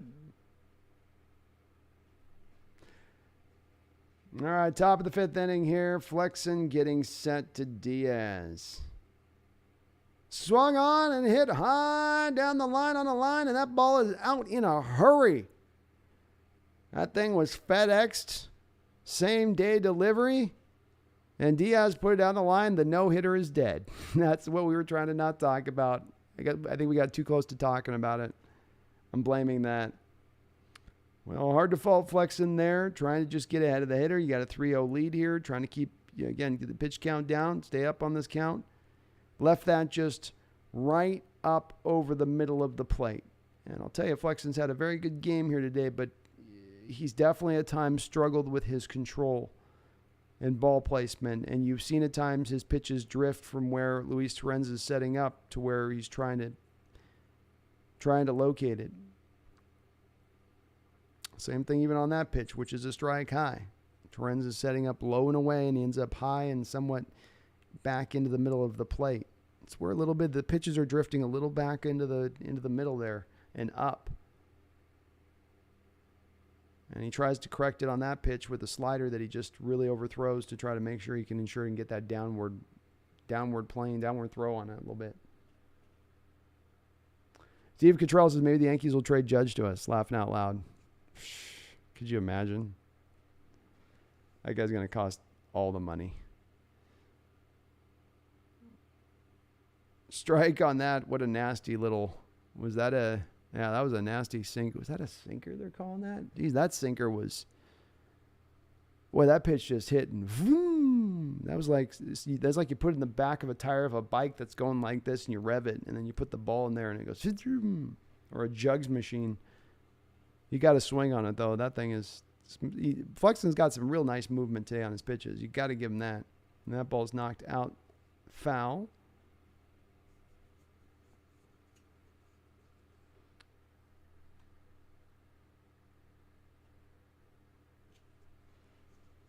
Corvette Man says that don't say it won't happen. Not against this Astro lineup.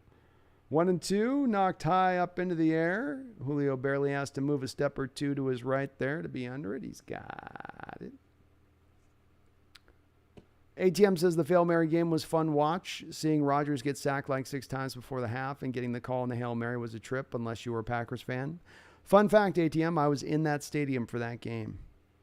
And it was a good game. There was some parts of the game where it was like lagging because the Packers came back in the second half and then they just tried to slow the ball down. Let's not let Rodgers take one drop back in the pocket because he's getting sacked right and left in the first half. It got a little arduous through the third and fourth quarter, man. That game slowed down, but the end was insane. Nobody in the stadium knew what happened. It was a pile of bodies. On the replay on the cameras, you can tell there was guys catching it, but there it just looked like the ball disappeared into the pile. Nobody knew what happened. All right, we got a 1-0 count here by Flexen to Maldonado. Don't want him to mess around here as you're about to turn over back up into the top of the lineup, and Maldonado takes a mighty cut at that pitch and knocks it back 1-1. ATM says seeing Castillo pitch against the Yankees makes me that much more excited to see him in that series. I'm sure you guys saw there was a Twitter clip you could catch of him striking out Judge. And he's got a great live arm, man. Plus stuff. You know what I mean? He's in many ways it's kind of reminiscent at times in the way he goes about his business, like a Pedro Martinez a little bit. He's not as good as Pedro. Pedro was on another level, but nonetheless, he's pretty good. He's pretty good. And he's got that same delivery like Pedro did where it's all in that arm slices back and then,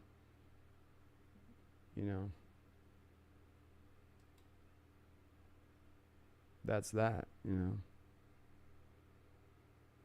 He gets that arm slotted back and he can just effortlessly have it explode out of his hand at 97, 98, even hit 100 occasionally.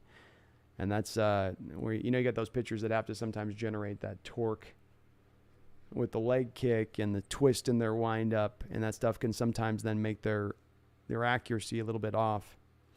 2-2 pitch here to Martin, hits it on the ground right through where the shift was to the left side, where the second baseman normally would be, and that is a base hit. So Altuve is going to get a chance to hit with a runner on here. Tying runner up at the plate, top of the fifth, 1 out.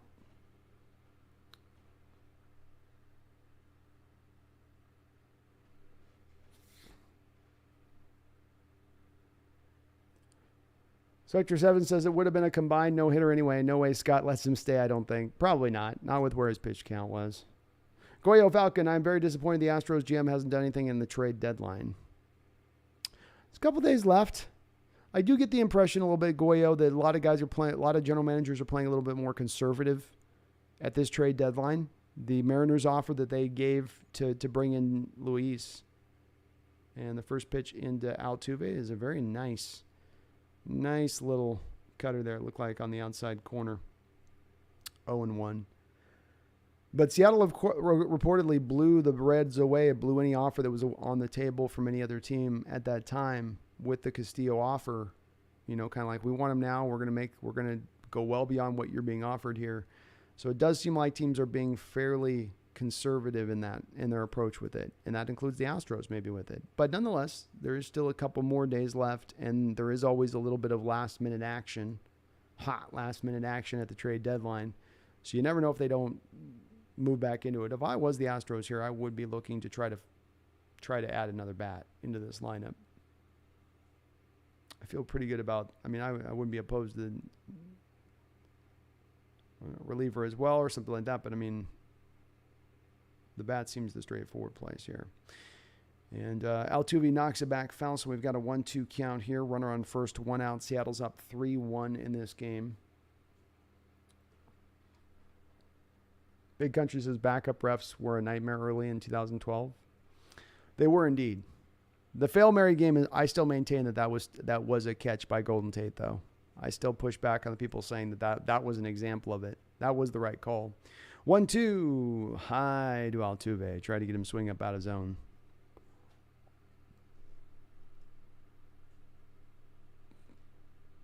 Why is Maldonado getting on base against us? Because we had the shift employed. And he hit it normally where you'd have the second baseman, and Flexen with his control today can't quite keep things on the spot of where he needs to be. So while his pitches have a lot of movement right now in this game, he's not able to really pinpoint it, and that got away outside, and now he's gone 3-2 here on Altuve. Come on, Chris. Understandably being careful here, but you do not want to get into the depths of this Astro order with multiple guys on. We only got 1 out here. A little scary moment here in this game. Goyo says baseball's not a fair sport when you have 2 or 3 teams every year like the Yankees, Dodgers, and Red Sox always getting other teams' best players because they have the highest payrolls. Agreed. I think Major League Baseball would do well to change that. And that is going to be a walk on Altuve here by Chris Flexen. Multitude of walks in this game by Chris. Struggling at times to just get himself in a position where this is going to be his 4th walk of the game. Again, he's had electric stuff today as far as the movement goes, but just can't kind of get it to where he wants to get it, where he wants to put it. And I'm with you, Goyo. This goes back to me to the 90s, having this problem watching the Yankees do it at that time. I just don't think it's a fair, level, balanced playing field, and I think it changes things, and I think it's unfair. You've got to address it if you're Major League Baseball. And you've seen in football how well it's helped there for the parity of that sport and making every franchise feel like every year they truly have an opportunity and a chance, as opposed to you have half of your teams in your league saying at the start of the year, we have no chance. We just might as well try to tank. We'll just go play young players. Which is not good for the sport. All right, Yuli Gurriel is up now with 2 runners on, 3-1. Let's see if Flexen can do some induction here with a little bit of that sinker action, and he does throw that first pitch for a ball in the dirt. Nitro Hawk, Brandon, why are you such a magnet for the porn bots? I don't know. I promise you guys, I'm not a naughty boy. I've seen them on others too. I think it's just that I stream so long, Nitro. I stream for hours and hours and hours, so they just keep coming in because they're running that program over and over probably. And that ball's hit up high into the air, into right field. Haggerty's under this. He's got it. Throws it into second.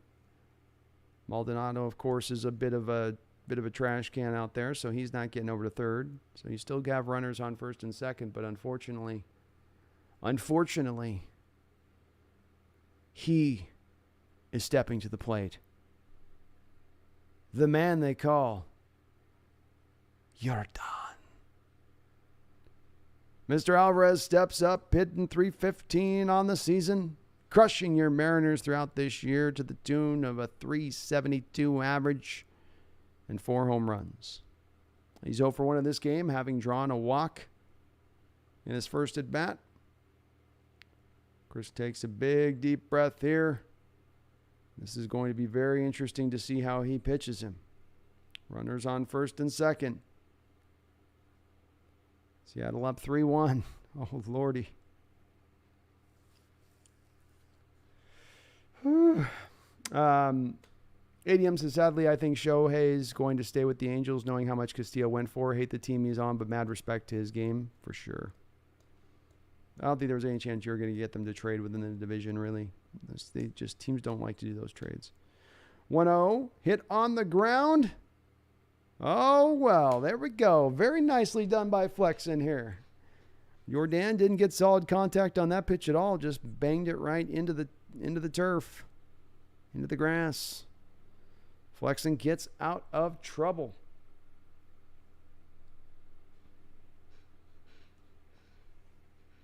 This man knows how to get himself out of a bind, doesn't he, folks? Great game here by Flexen, pitching-wise.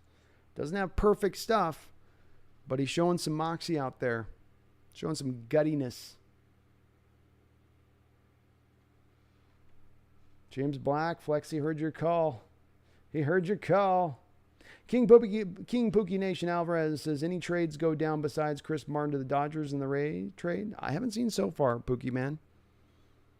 Pookie Nation, not Pookie Man. I always say Pookie Man. I haven't seen so far, Alvarez. So we'll see. There'll be some more hot and heavy trades, though, here as we get closer to the second. Because you have a lot of trades that are already being chambered. Like this Castillo trade was technically chambered by the Reds. They were just waiting to see if there was going to be a better deal at the trade deadline. And instead, Seattle came in and just blew them out of the water with an offer to make the deal now, make it happen. Let's go. Let's not wait. And there's probably a variety of those trades that are out there that are sort of sitting there, chambered, just waiting. The team trying to get the assets is just waiting to make sure. Goyle Falcon says, Dodgers really messed up on trading Jordan. Probably one of the worst trades ever. It's definitely, centerpiece of this lineup right now for this Astros team. He's helped kind of revitalize this lineup with some of the other parts that they've had here for a while. And he's scary. Corvette Man says, flexing them muscles. He is. He's out there turning back at the camera after that one to Jordan. He's like, yeah, what's up? What's up? ADM says, phew, Flex got rid of the boogeyman for one more bat. Yeah, one more bat. We don't have to flex Jordan again until like the 8th inning. So by that point, hopefully we've got our stopper closers in there then. We get a little bit of water here, folks. I'll be right back.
C'est la vie.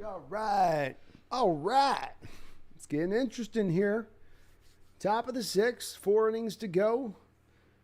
Flexen, for those wondering out there, is sitting at 88 pitches, so he's not up to the triple digits, magical number where you usually for sure start to, especially in this modern age, see the pitcher take it out at that point.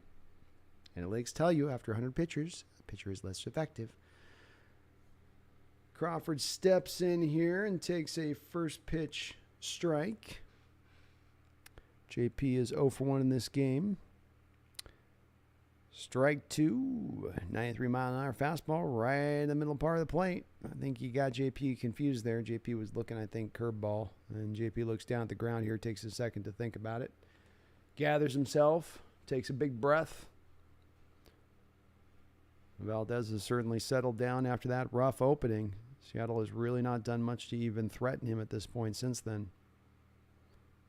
And what a beautiful piece of hitting by J.P. Crawford. Completely sticks with just a nasty curveball. He's got to just stay in there, keeps his shoulder in there. Doesn't let himself fling out, that's the hard part on that pitch because your shoulder wants to fly out instantly thinking the pitch's going to be inside when it's actually on the outside of the plate. And instead he keeps his shoulder and stays with it. Doesn't put a big swing on the bat, but as I say over and over again, you put the barrel on the ball will leap off of that bat, and good things can happen if you have a fairly level swing like J.P. Crawford does. Fantastic job on his part there, especially getting 0-2 in that count.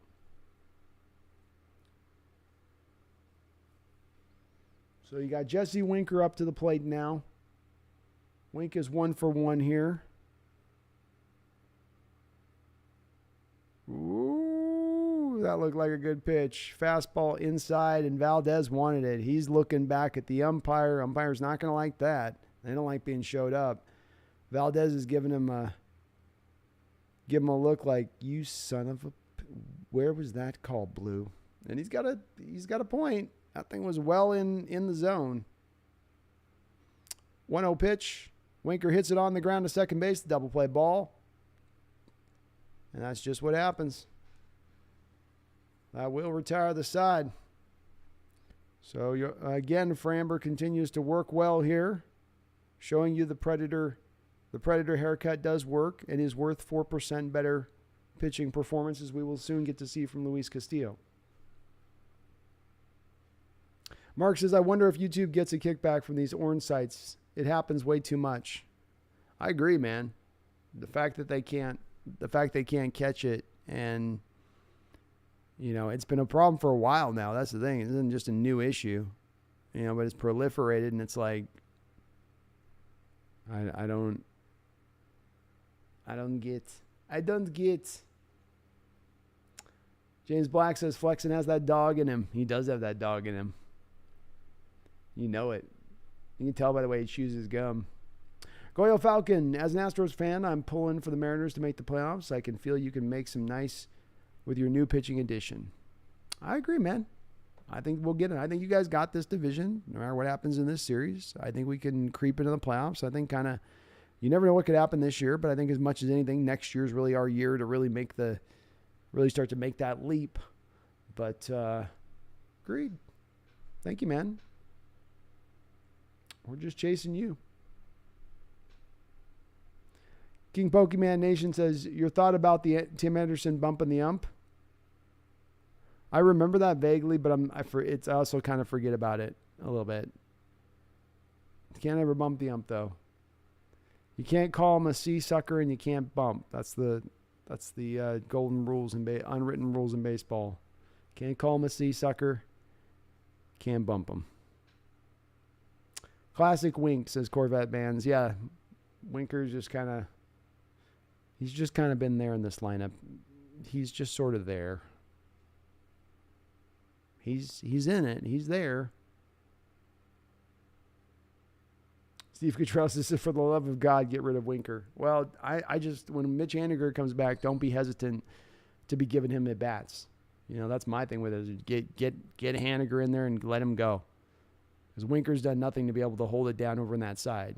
And I don't want to just play lefty-righty matchups. I'll have Haniger out there a vast majority of the time. Flexen comes out 1-0 here to Bregman. Bregman hits it into his foot. 1-1. Alvarez says this ump are a joke calling strikes that are balls. Yeah, he started out good, but he's starting to have a hard day. Like yesterday was, I think, the worst I'd seen of the season by an ump. But this is not that quite bad, but still not great either.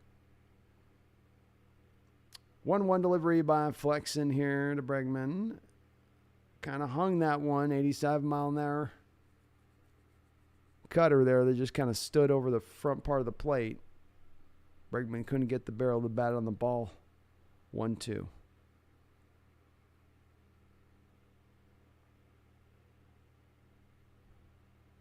Bottom of the sixth inning here, nobody out. Flexen's got his call. Comes set. Ooh, very nice pitch by Flexen there. That sinker was just right there at the edge of the zone. Some great 1-2 pitches by Flexen today, where he's put him right there where it puts those Astro hitters in a bind, especially as they're trying to protect. Flexen looks in, got the call. Hit hard down the line by Breggy. He's going to have an easy stand-up double here. Winker finally gets it tracked down. No Name says pull Flexen now. You could make an argument. Maybe the moment is to do it here. Get into the bullpen and let's go with it. Tucker's about to come up lefty.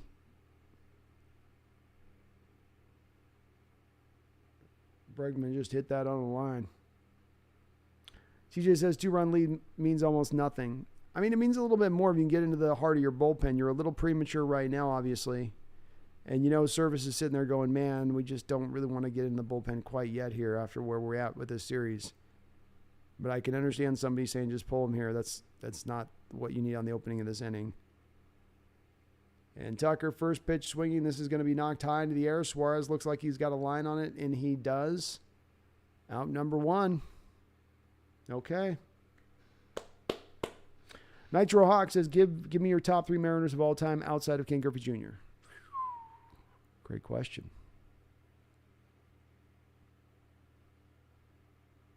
That ball just popped right up, first pitch swinging there. Tucker being aggro. Maybe you need to rub a little bit more Duro in his hands. So I'll go Ichiro, Jim Presley. No, I'm kidding. And that will be all for Flexen. So No Name, he heard you. Heard your call, No Name. Your call of the wild has been listened to. Flexen is being pulled. He doth been pulled. My 3 other Mariners. So we go Ichiro, Edgar,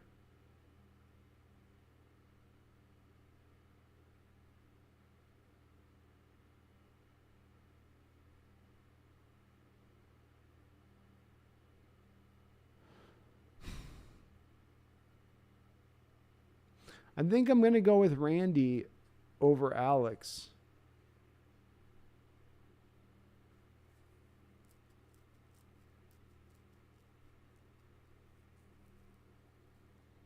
But that's a hard one to make. That's a hard call to make. It's one of those 2 for my 3rd outside of Griffey.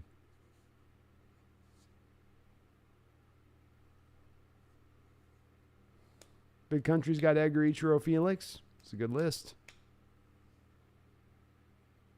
True Texan says leave him in for a couple more batters. I bet you Astros would want it. Like, we should have gotten this guy to this point. And now you will never get the chance. No Name says, how could you not mention Richie Sexton, bro? Best mound charger of all time.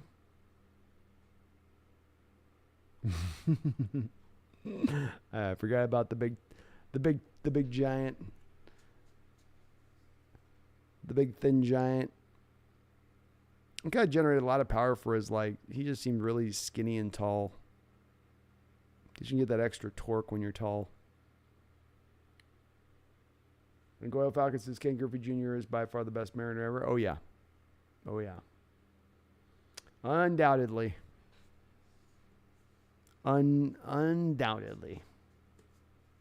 Rory says, I reiterate my prediction from yesterday that the Astros would lose by a run today. I like that prediction, Rory. You're on track so far here.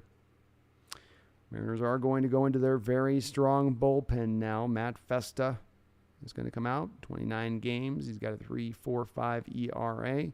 42 strikeouts to 8 walks. If you're going to get to him, you're going to get to him with your bat. He's not going to put you on base. He's going to make you beat him. Comes out right now with a man on second base here, and Pena up at the plate. 1 man out. Pena swing and a miss on the first strike. Croto says, I'm an Edgar Martinez fan myself. Yep. Edgar's my guy behind Ichiro at number 2, and then 3's a little harder for me to make as a call. But I feel solid for those 2.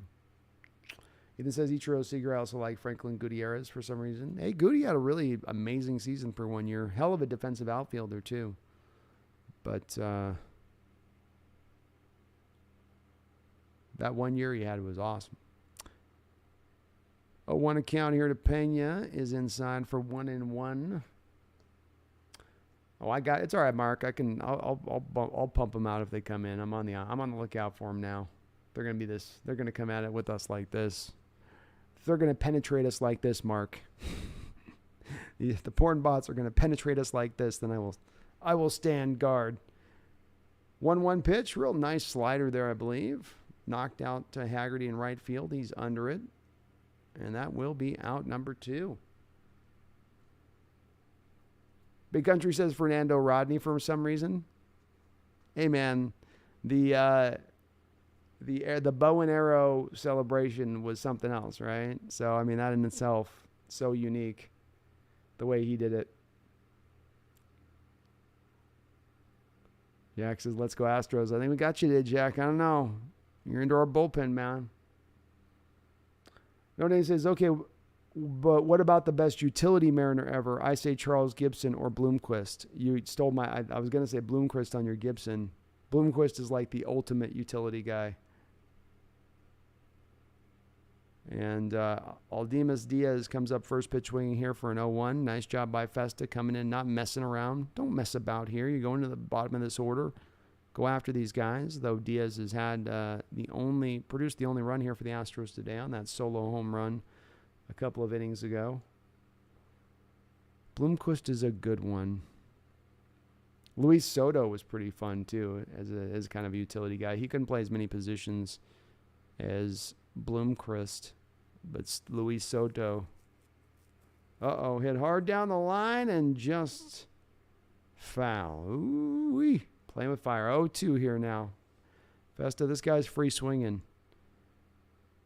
Slam something out of the zone on this guy. Make him try to swing something out of zone here. Festa gets a little bit of that chalk on his hands.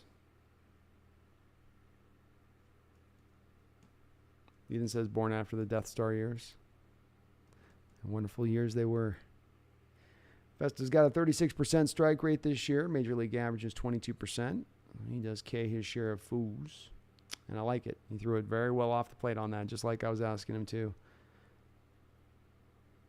You got Diaz coming up on this at bat. You could tell after that home run he swung last time. He's feeling pretty comfortable and cozy here. And you threw him a couple first pitch strikes. Now just let's test and make sure he's going to have his patience in there.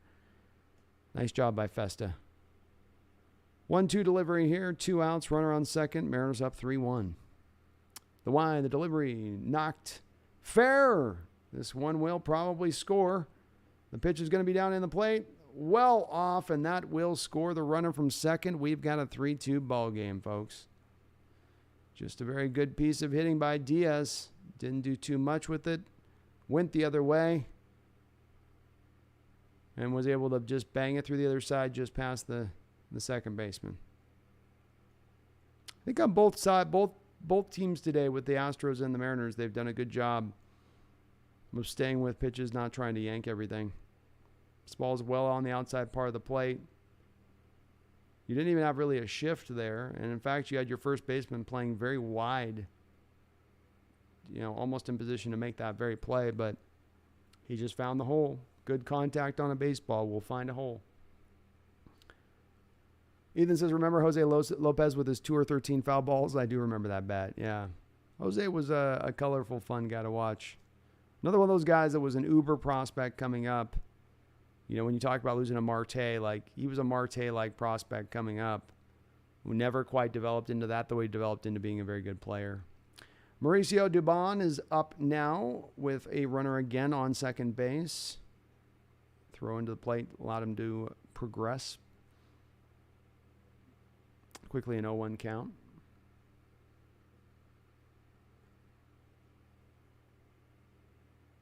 Festa with the the delivery. Ooh, outside. Goyle says Ken Griffey Jr. is one of the nicest persons you'll ever meet. Very, very down to earth. It's good to hear. I've heard some similar stories with him. He was my guy, Goyo, when I grew up, as a child of the 80s.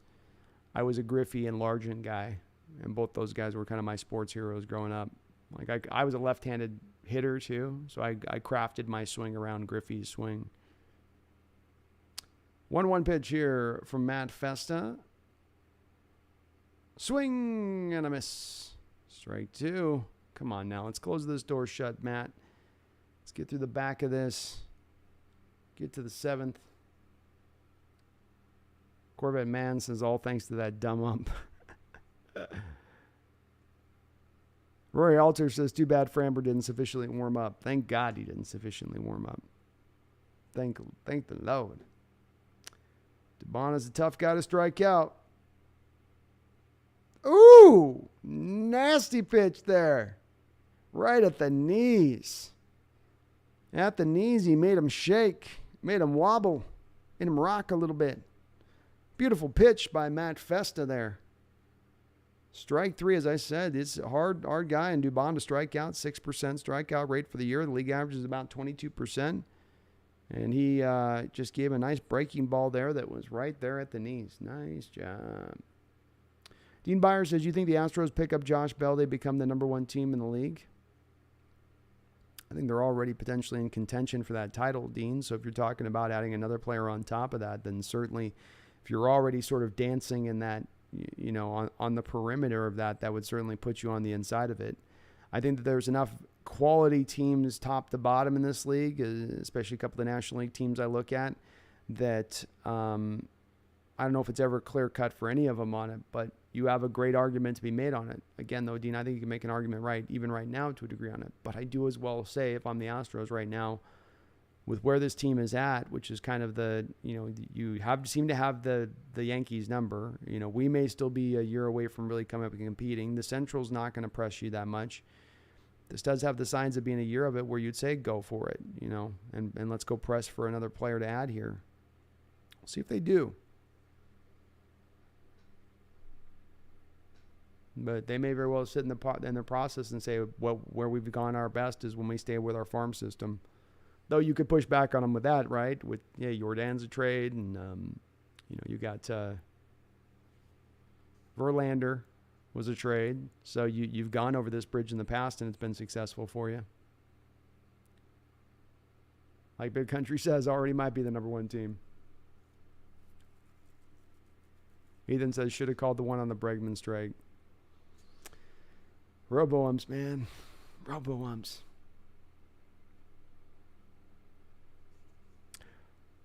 Mark says, okay, this bugs me. What player said I can't say Chevrolet? Laughing out loud. Oh, this bugs me. What player said I can't say Chevrolet?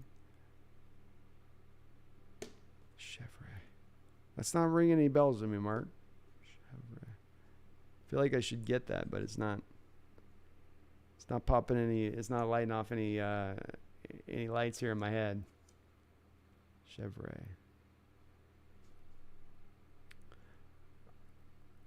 Goya says, what Ken Griffey Jr. did for baseball was very impressive, especially in an era where steroids were big. Huge. I agree with you. Here's the wine delivery by Framber right at the knees. Strike 1 to Adam Frazier. And you knew he didn't take the steroids. Goya, that's the thing, too, with it, is you know he did it clean. And in an era when so many guys didn't. You know, there's this, it's an old conversation that reportedly happened, you know, where you had Bonds and Griffey and their families were eating at a dinner table, and they were lamenting the chase of Mark McGwire and Sammy Sosa that had occurred. And that these guys that they knew that they were better, both of them knew they were better hitters than both of those two guys. Framber, 0-2 pitch here to Frazier. He fights off a tough inside pitch. Count remains 0-2. And Bonds said he had had enough of this. He said, I'm not going to have these guys that are worse hitters than us being more celebrated because they took this juice. I'm going to start taking this juice. And Bonds proceeded to grow his head 4 sizes bigger. But Griffey said, I'm not going to do that. You know, Griffey had a little bit more of a reverence for the game. And like I've talked about, it's just that there's a little bit of a hallowed nature here that you're messing with when you go into that realm of things. And it goes beyond, that's beyond gamesmanship there. And awesome that Griffey was able to stay there and worthy of being revered as he was when I was a kid and onward. Well, the ump gives him a nice call there on the outside part of the plate, calls a strike 3 on a pitch that's probably a couple inches off the plate. True Texan says Astros have one of the best farm systems in baseball. It's the conundrum for them, True. I mean, what started this run for you and what has propelled this run, elongated this Houston Astro run, and why I've been so wanting our Mariners to emulate it, is the building up of the farm system and trusting the farm system approach, even when the returns might take a little bit of time to come to fruition. But then you do reach a point where you are in the middle of your run where, you know, adding those extra players can be the difference in October. Not necessarily August or September, but October. And if I'm a Houston Astro fan, I would like to see this team make a play on it. And Framber Alvarez quickly has 2 outs here in the top of the 7th as the Mariners are meekly going about their business here through the bottom of the lineup.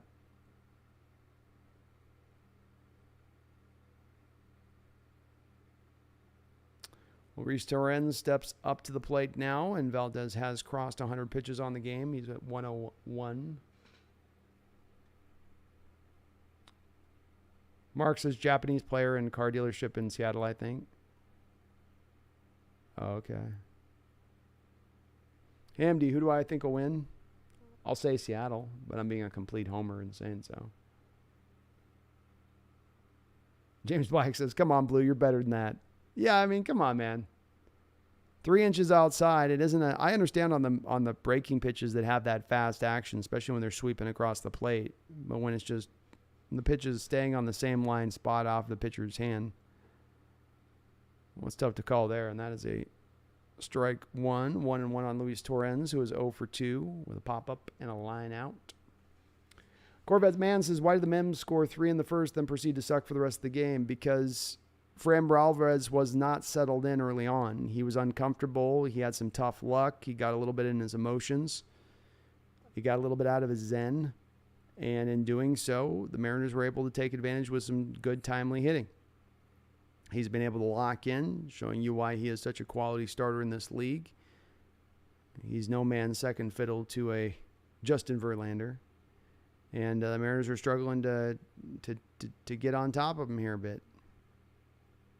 Framber gets set 2-1. Delivery comes in to Luis Torrens. Swing and a miss. God, how many of those kind of swings do you see from Luis? I feel like I could predict this pitch where it's going to be a curveball.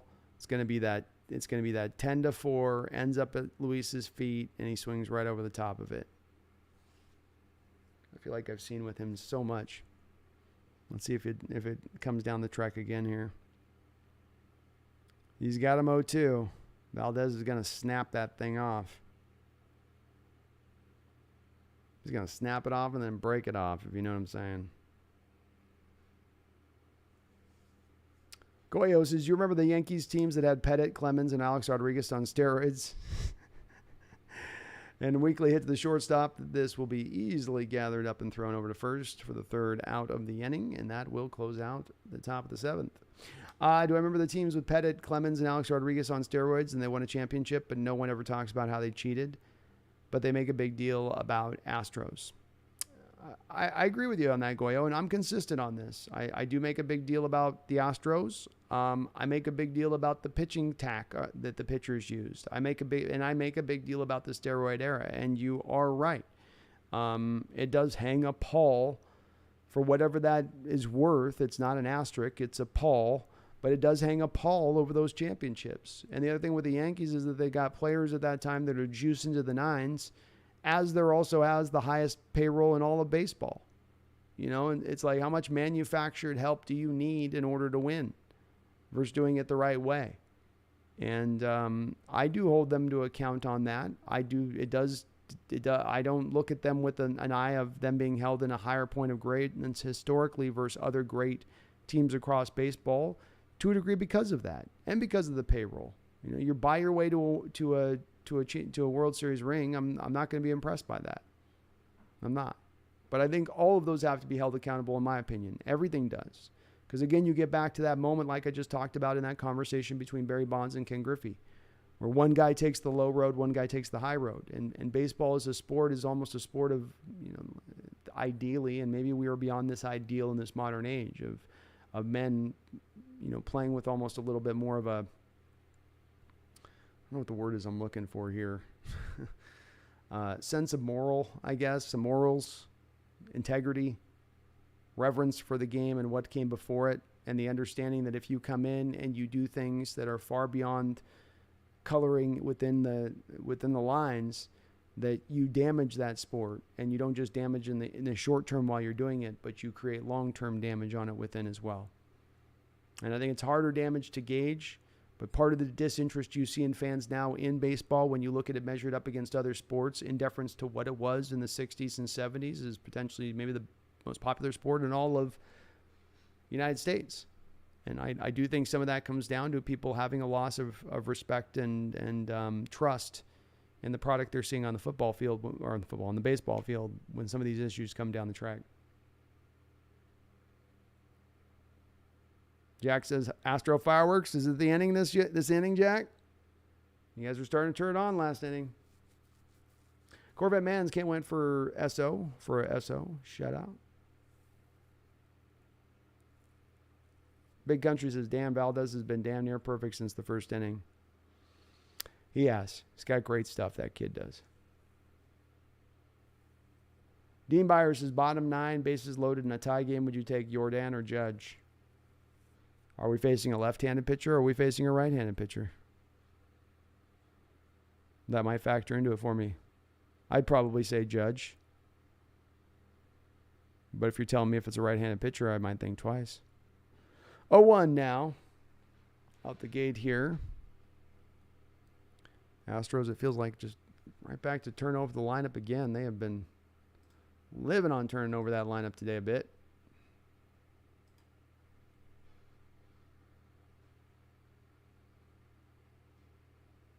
Strike 2. Boy, Maldonado is one hell of a free swinger, ain't he? I must drive you. Astro fans in the chat haven't said much about it, but that guy must drive you nuts with him, just how much of a free swinger he is. He does not take anything. Jack says, I have a feeling Astros are trending to a win here. We'll see. If we can get into the 8th here, this is a key inning. You go 8th, 9th with your stopper closer. I know we don't have Castillo in the bullpen right now.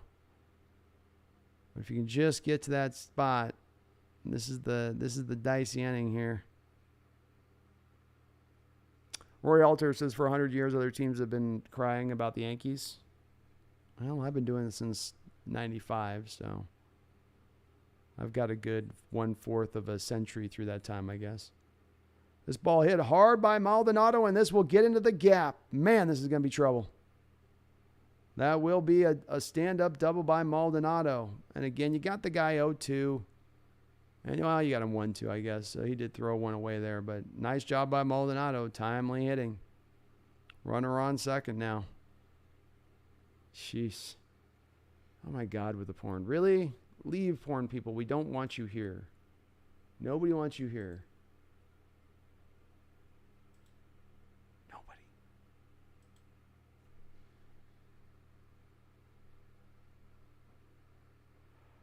True Texan says, do you remember when Boston won the World Series the year after the Astros did and got cheating like the Astros, but nobody's saying anything? Well, I can't speak to anybody else. I can only speak from my perspective on it, True Texan. You know what I mean? And I'm not selective in my outrage. It's applied everywhere.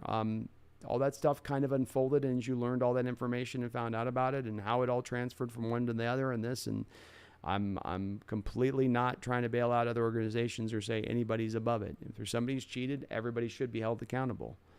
But when they're not, and I know this is hard because it's your team in this and kind of addressing it this way, but when it's not, it doesn't matter whether it's you or anybody, whether it's if it's people looking at the situation, let's just remove the Astros, and they're well-informed fans and they understand the cheating situation extended to a team like the Red Sox, who used it to their advantage to the ultimate returns.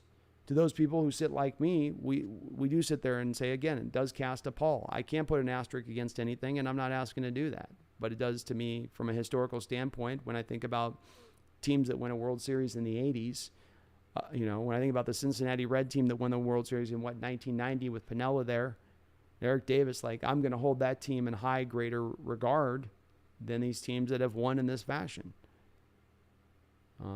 Doesn't mean that it doesn't count. Doesn't mean that they weren't great teams. Doesn't mean that there weren't still really great players on it. Just my particular perspective on it. So Altuve's free swinging here, which is interesting with a runner on second. And he's trying hard. You can see him with that front foot really trying to get a large step out across, almost nearly stepping on the plate to try to get him to be able to push that ball to the other side of the diamond. Dean Byer says, switch pitcher, laughing out loud. Jack says, I just have a feeling. I have a crystal ball I bought from Walmart, but I don't trust it. Well, you know, maybe it was imbued. Maybe it was imbued with that magical spirit. Space City's feeling good now. All right, 1-2 count here. Come on now, Festa. Ooh, nice pitch. Just misses off the inside part of the plate. I don't know. The pitch tracker shows that as strike 3. That's a meaty portion of the pitch there for not to be strike 3. Yees. D-boy, what's up, D-boy? Good to see you in the chat, man. Very good to see you.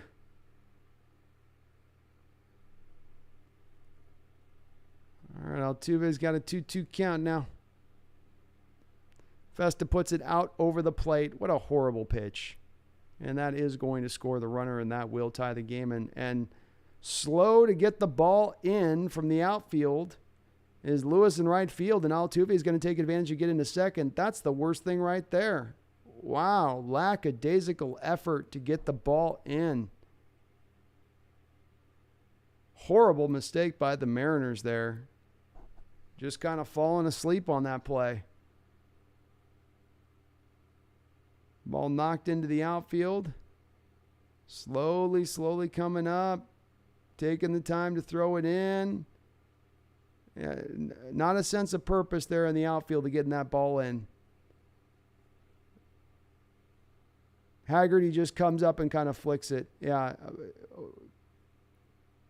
Haggerty, you're there for defense, man. You don't provide enough bat. You don't provide enough bat for you to be messing up that type of stuff there. Horrible effort on that play. And once again, if I've said it once, I'll say it a million times. I hate the shift. I understand and get why they do it. I just hate it. So nobody out now. 0-1 to Yuli. Swing and a miss. That'll get us into 0-2 count. Festa has struggled here. You know, and again, that pitch, you're going to run a shift as a pitcher. And I saw this with Flexen as well in this game. You can't have the ball run that far off the plate. You just made it so easy for Altuve to bang that ball to that side. It's got to come inside. And you just can't miss that badly. If you're going to run this stupid-ass shift, the pitchers have got to put the ball in the right place for the shift. Or if they can't, what's the point? Just have it played straight up. Dum-da-da-dum-dum.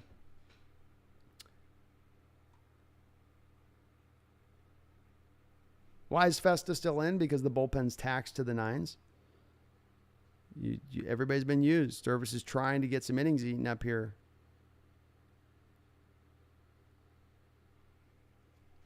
Which I can't blame him for that. I understand it.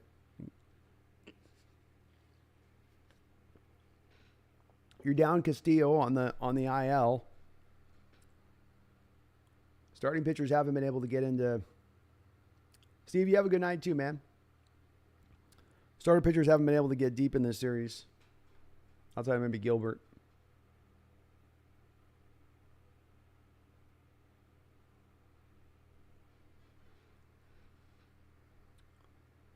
All right, Gurriel's 1-2 here.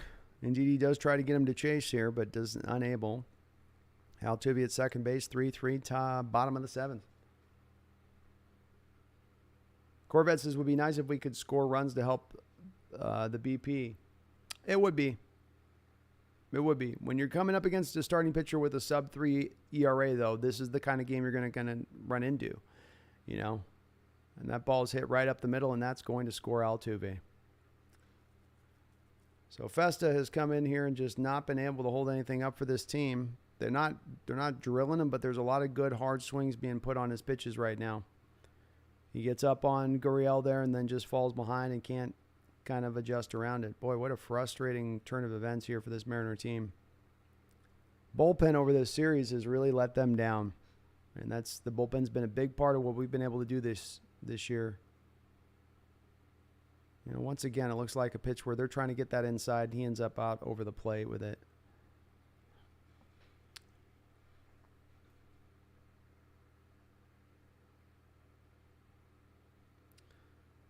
Yaquan Huang says, yeah, Festa just F it up. Yeah, he just F'd it up. And Service is going to come out now, finally pull him. Brutal. ATM says, we need to get out of this month fast with these matchups. Yeah, I'm ready to see July lead. July was going so well before the July in the Rangers series is magic, and outside of that, it's been a little bit rough. True Texan, we have been lucky having our starters going deep and keeping our bullpen fresh. Starters have been pitching well. I mean, it's not luck. It's just they're pitching really well. I mean, you got to give great credit to Framber in this game where he starts out, doesn't feel like he's got his stuff, gets a little frustrated, could get a little bit, emotional at that point, lose himself, but settles in, gets himself figured out. It's all good. Devin Marshall says, damn it, Haggerty, pay attention. Yeah, you're out there as a defensive specialist type guy. Be a defensive specialist. And he ran up on that ball. You could just see he was just lollygagging his way up on the ball. Then he lollygags his way to the ball. Then he lollygags the throw into second base. And, you're in a one-run game. I can't kill the defense because it hasn't been a problem on this team, but that's an inexcusable moment there from Haggerty's standpoint. Just has a complete brain fart. Oil says Gurrell has been horrible this year compared to last year. Yeah, he's been struggling so far a bit, hasn't he? Corvette says, now that we've lost the lead, good luck getting it back. Unbelievable. I know. Well, especially the way our bats are swinging today. I mean, outside that 3 runs, you guys are doing nothing through this lineup. You have a lot of guys that are just insta-outs. Rory says, didn't the Mariners beat everybody except the Astros in July? Just about. Something like that. James says, can't wait till the Astros contention window closes. Well, me as well. Get a little Verlander retirement. All right, Ryan Barucki is in the game. A little bit of a mixed bag with Barucki through the year. Yaquan Huang says, I've never been a fan of Festa. I just thought he's a AAA or even AA pitcher. It's a fair enough point there. I think you had hoped if you're Scott Service, you'd get a little bit deeper with Flexen to get to more of your top end guys over even Festa. Festa's been okay throughout this year. He hasn't been this bad or in this area. But saw it yesterday. Just can't hold it down. Couldn't hold it down. All right, so Yordan Alvarez is up to the plate with the lefty-lefty matchup of Baroki. Nobody out and a runner on first base. Astros are up 4-3.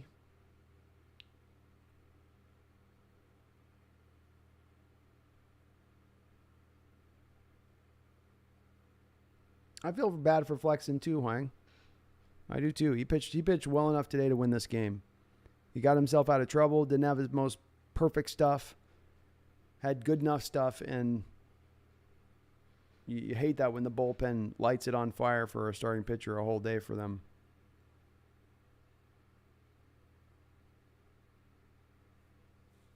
But one reason as well that Flexen's probably going to price himself out of where the market would be for where we want to re-sign him. And another reason why you made that Castillo trade is you can eventually bring up Hancock, and you got your five-man rotation kind of set at that point. 0-1 here to Yordan. 0-2. Very nice pitch by Barucki on the outside corner. My screen is not updating.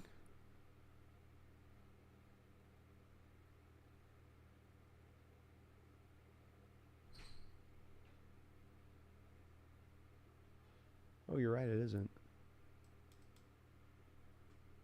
You're right. Thank you. Figure out what the hell's going on here, and he misses outside for 1 and 2. Let's figure out what's going on here.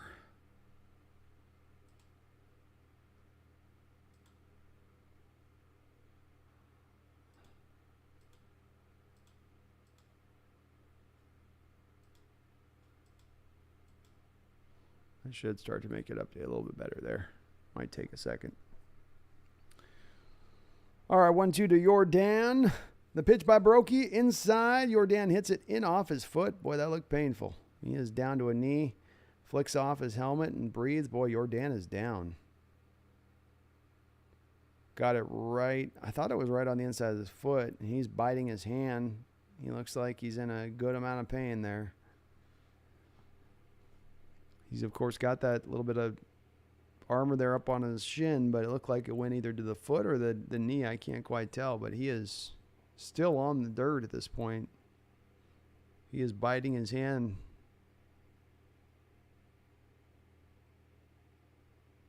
Jeez.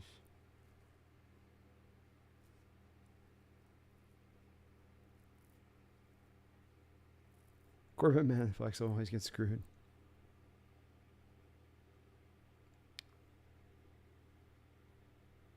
Where did he hit this?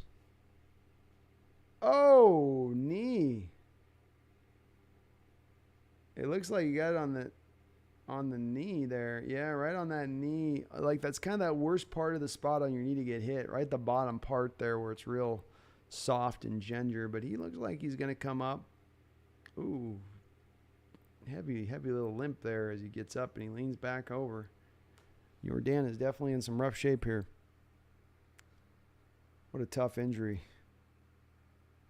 Is he going to try to give it a chance? He's walking around trying to see if the blood will get back into it. James, that did look bad. You know, if you almost wanted to go right off the kneecap if it's going to go off your knee. I mean, you get it under that part right below the kneecap there on that little soft spot. If you rub your finger right beneath the kneecap there, right on the top of the knee, that's where it looked like he hit it. And there's no protection there. You're going right to a bone, right to, oh yeah, that looked, owie. Right on the inside of it too. Oof. Dean Byers is worst guy to see get hurt. Yeah, hopefully he's okay. Hopefully it's just it hurts more than it's hurt.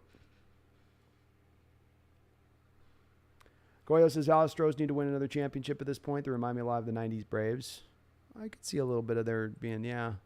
I could see a little bit of the comparison there. And Jordan's going to stay in. Okay, so he's at least okay enough.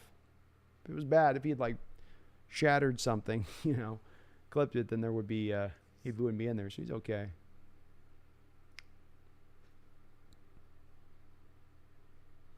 Somebody asked me in 50 years what baseball is going to look like. You're going to have them coming up looking like knights of the realm with the amount of armor and body plating they're going to come up with within 50 years. It'll be on their knee, it'll be on their feet, elbow.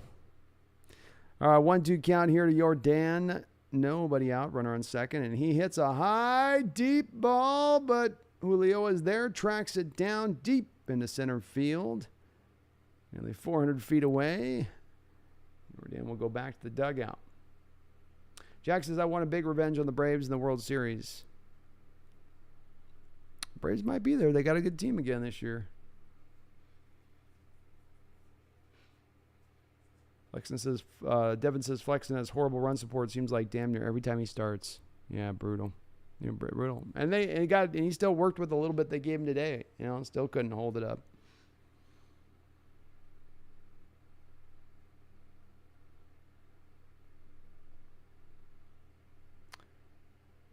All right, one out now. Runner on first.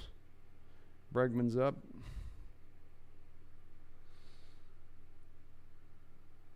Goya says Astros have run a lot of bad luck in the World Series. They were clearly the better team against both the Braves and the Nationals. Sometimes it's about who's the hottest at the right time, man. That's what I like to say about this team with the Mariners right now. It's like if we're not playing our best ball right now, but we get guys coming on deck and we have a big arm coming in, maybe we can get to playing our best ball by the time we get into September. And it's a little bit, it doesn't matter the sport. It's almost a little bit as much of that as mattering on as anything else. And it's frankly a little bit hard to put your team in that position to get them to be hot at that moment. They just kind of are or they aren't, it seems like, from my standpoint of it. Bregman's got a 2-0 count here. He's done a very good job when he does get ahead of counts here, getting a pitch he's looking for, and he just misses this one. 96-mile-an-hour fastball in the middle of the plate, and Frazier's underneath it from second base. Makes the grab. 2 men out.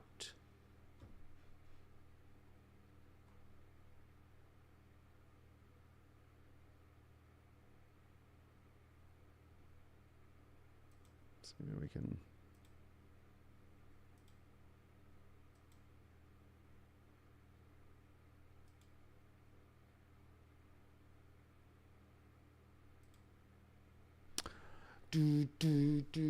All right, Tucker comes up. 2 outs now. Let's see if we can stem the bleeding off here. Stem the bleeding. Let's get a tourniquet on the wound.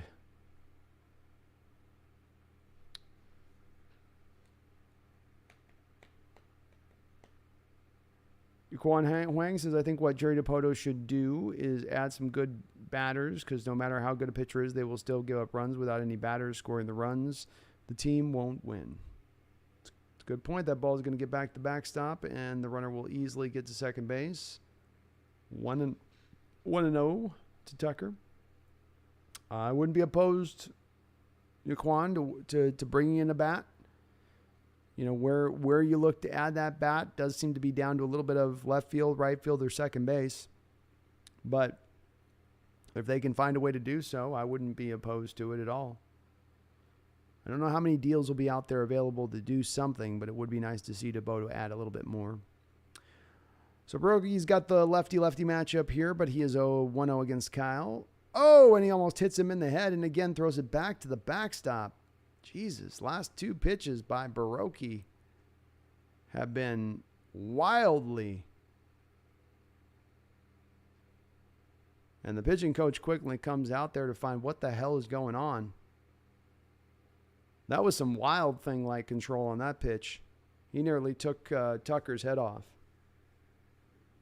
And I don't know if it's the Mariners. Mariners pitchers have all seemingly, I don't know if it's that you're playing in a little cooler environment in Seattle and then you're going down to Houston and it's 100-degree temperatures. I know it's climate controlled down there is what the Houston fans are telling me in the chat. But I keep seeing our pitchers out there with sweaty arms. Like, why are you wearing the why are you wearing the undershirt as well? Because they're having a hard time and they're looking down at their hands and it's like, I could see it a couple times where they can't get their grip on the ball because their hands are too sweaty. All right, 2-0 Baroki here. Jack Huffman says Astros were great in the 80s too, but. 2-0 pitch here. Let's see what we got. Tucker. Runner on third, and Tucker hits it high up into the air. Suarez giving chase, and he is under it, and that will be out number 3, but the damage is done. The Houston Astros put a couple up more on the board and find themselves up ahead of the Mariners by 1, 4-3 as we head into the top of the 8th. James Black says great reflexes to dodge that one. Hey, when you got a ball fired at your face, you will develop those reflexes. Mother Nature will make it. Rory says it's 73 in Minute Maid. Yeah, I guess it's that. I mean, like maybe it's just that they're deciding on the undershirts, and the undershirts are a bad idea in 73-degree weather. I don't get it though. They're all like sweating out of their mind, and they're just look uncomfortable. I know you're nervous and all that, but like they don't look. He looked really uncomfortable there with his grip. James says the Astros Nats World Series was one of the weirdest things I've ever seen. Nats completely sold their soul to get that ring. They did. Can't blame them. You saw the Marlins do this as well with their first, I think both of their 2 wins were kind of like that. The second one was a little more organic, but the first one was completely, they just bought it and it worked. And it's a pathway and approach you can employ in baseball. It's been done many times over. Goyo says, as good as my Astros are this year, I'll admit it's hard to beat the Dodgers and Yankees with their new additions, and that's my point. Both Yankees and Dodgers always getting the best players. And I'm with you on it. It frustrates me too. It's again where if you have more of a cap, but baseball will never get to that point because Major League Union is just too damn strong, and they would never allow it. Especially because I think they just got through a CBA. So if you didn't see it in the last CBA, you ain't seen it for another few years. Now, Lordy. The love chat's back in here. Here comes the love chat. Where is the love?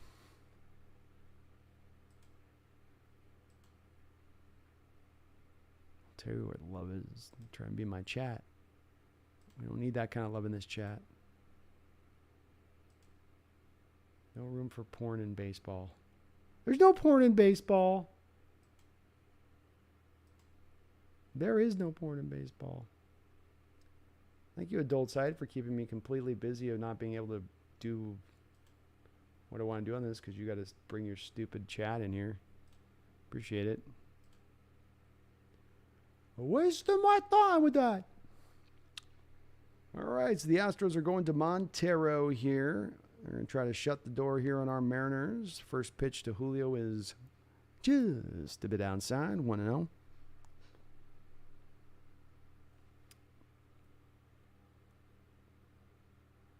Spectre says we're 100% getting plucked. They're not going to put Julio on first base with one run lead.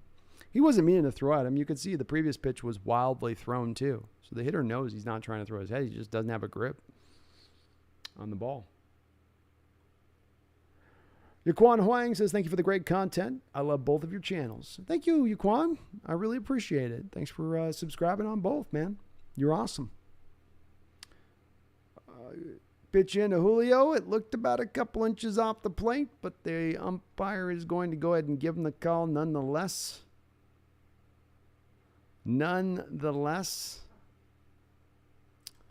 Fortunately.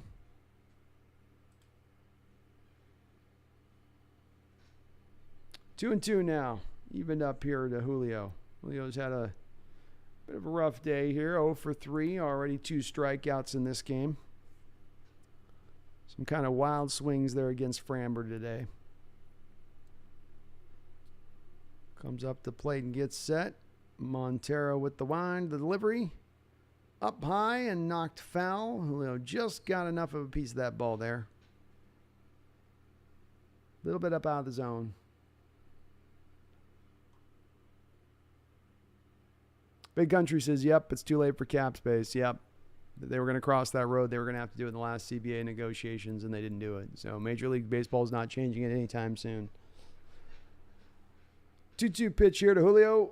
Outside. Good eye by Julio not to swing there. That was a it looked like a slider there was moving right across. I guess they're going to call it a sinker, but moved right across the plate there. It was looking a little meaty there for a moment.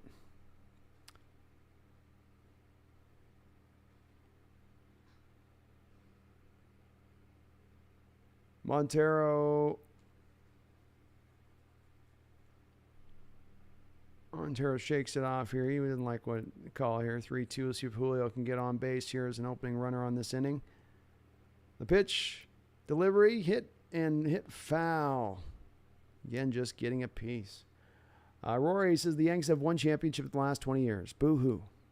Yeah, I think over the last 20 years, they haven't been as leaning much as they were in the mid to late 90s and even early 2000s, as much leaning into the we're going to just spend all the money everywhere all the time kind of approach. They tried to go a little bit more into a different way of it, if I'm not mistaken. But I hear you. Just spending money alone is not always just enough. And Julio, again, doing a great job of this at bat. Fights off a 97-mile-an-hour fastball up on his hands and just knocks a little bit foul. So you fight off tough pitches to eventually get to maybe a pitch you can hit. Or just carve out a walk here. Should also be highly ideal. Astros are up 4-3. 3-2 count here. Nobody out. Top of the 8th inning. Julio's going to take a second. Montero's taking a good amount of time up there on the mound. I don't know if they're having a hard time getting through this, what he wants to throw to him here. But he's definitely being very careful with Julio Rodriguez, as one does. He's got his pitch, the wind, the delivery. Hit again, foul. Nice job by Julio. He's getting just a couple of splinters of wood on these pitches. But it's just enough. And boy, he had one to hit there. A 97 mile an hour fastball. Had a lot of that plate right there. Had a lot of that plate. So we got Ty France on deck. Montero getting the set. The delivery. Payoff delivery. Oh! Oh no. Oh no. Oh no. Oh no. Oh no. Julio got hit on the hand.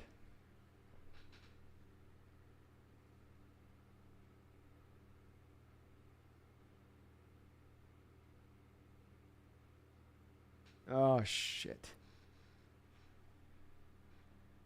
Oh no.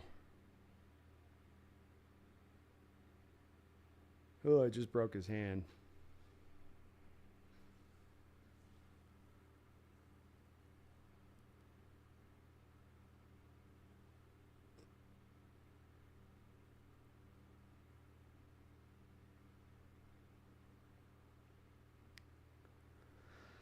I think Julio just broke his hand. He swung at this, and he swung at it right with his hands going through the zone as he swung at it. So he was throwing his hands right into the pitch. Oh, hell. Is this a common injury in baseball? I mean, it happened. I think something similar happened to Bryce Harper here recently. But it's knocked Bryce Harper out for the season. And boy, that just dropped a big fat cloud over the top of this. Damn. Damn. That looked really serious. Your hands have so many tiny little bones in them. And it's so easy to break those tiny little bones if the ball hits it anywhere near on the hand side away from the knuckle, which is exactly how that looked, as it went right on that outside hand. And I've broken this part of my hand before, so I can attest to it. That stuff snaps in there like a chicken bone sometimes if it hits wrong. Damn. And Ty France gives us a ride, but this is going to drop in, and it is going to land for a base hit. Debo says, Brandon, with our new pitcher, would you say our starting 5 pitching core is top 10 or outside the top 10? I think our starting pitching core right now, Debo's top probably 3 in the sport right now, would be my estimation on it. So I would say top 3 is where I would put them. So very good. Very good. No worries, D-Boy. They're being active as hell today, the spam is. So I don't know what's up today. They're on it like 24/7 news here.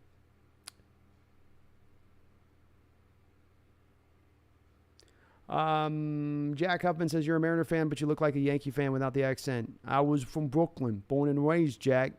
You found me out, man. You found me out, Jack. I've been trying to play this Mariner fan stuff, you know. But I'm really from Brooklyn, born and raised. Born and raised up there in Brooklyn. All right, 1-0 pitch here to Lewis.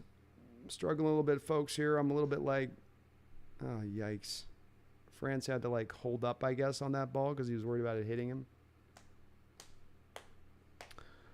But I'm a little bit, like, shell-shocked with what just happened to Julio because that's not a good sign for the rest of this year right now if that just happened like I think it did. Yeesh. My mood ruins his big country. Yeah, that's a mood ruiner right there. That's a...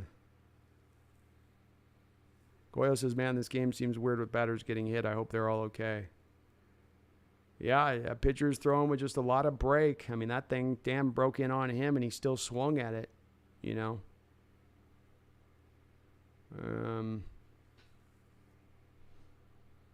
Unfortunately, though, I think that's hard-pressed for that thing to not be broken at that point, the way he reacted. I mean, he didn't even really get it was just like, yeah, you could tell how demonstrative he was. ATM says, can we just catch a break against the Astros and not get someone hurt? I mean, that's kind of it for me, too. It's like, man, we haven't been able to get to the full strength of our team here. And this isn't like football where you anticipate a lot of injuries. But we've just had so many guys beaten up. I mean, the Mitch Haniger injury that you can't get over. The Lewis, where he finally gets over a knee injury that's taken him a year and a half out, and he finally gets back in, and then a pitcher drills him in the head and causes a major concussion that lasts weeks on end from him to recover from. You just the Ty France play at first base where he's stretching out to make the catch, and then he's out for weeks on end because of that. Like, you just have had some really bummer luck with that stuff this year, which has just made it that much harder for a team that's trying to come together and could use that extra help to push themselves into a contending stage of things. D-Boy says, laughing out loud, I hate the Yankees. Yeah, I'm a Yankee hater too. I just am. Just am. Sector 7, that may be the end for us. It very well could. If you have Julio down in this season to a broken hand at this point, I don't know how this team, I mean, this team can maybe slip into a playoff spot somehow, some way at that point, but you're definitely in a stage now at that point where you're going from being likely to get into the playoffs to likely not getting in the playoffs. He's that big of a loss for them. I mean, you saw it in the first series against the Astros where they were sitting him out with that hand injury that he had with the base steal thing. And I wonder if that was the same hand, by the way, or the other hand. And then he comes to the Rangers series and literally just about wins those 2 games all on his own.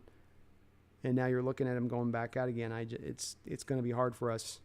I don't want to be a buzzkill, but that's the one injury in this lineup that you can't afford to have. Corvette Man says, did Julio just get injured? Come on. Yeah, I did. He did. James Stoltz, what's up? It's been a hard fight game. The Astros have done a good job of fighting back into this one to bring himself back. We got a 3-1 count for a ball 4, so we've got 2 runners on now here in the top of the 8th. 2 men out. Julio Rodriguez just had a ball go off of his hand. He was basically hit by a pitch that he also swung at. So it looked bad. We're all very worried right now in the chat, and James, frankly, a little bit shell-shocked right now. I'm just a little bit like, oh, man, the winds, somebody just took a knife to my sails. All right, Crawford up at the plate now. He's been fairly clutch for this team up until this point this year. Crawford 1 for 3 in this game.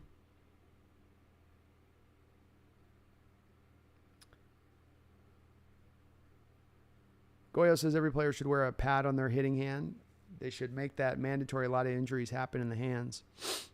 I would think that that's something that's going to continue to progress in its technology to make it easier for those players to wear those things because, yeah, it's so easy in there on that hand with those. I think you got something like 60 little bones in your hand, I think. Something like that. I might be wrong on that, but very easy to just break those little suckers. Corbett Man says, I swear to God if he got injured. Yeah. Rory Alter says Montero could blow it. He still could. You got a favorable lefty-righty matchup here with Crawford.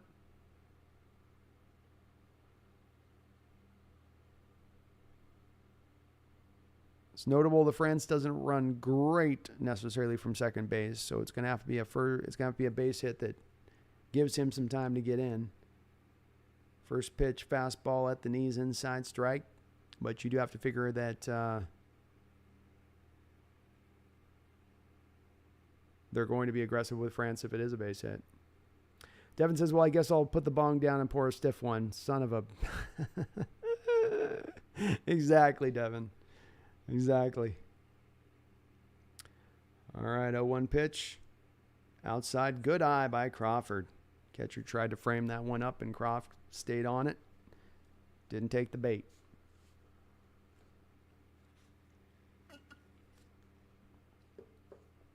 Big country, easy schedule could still help us, that's for sure.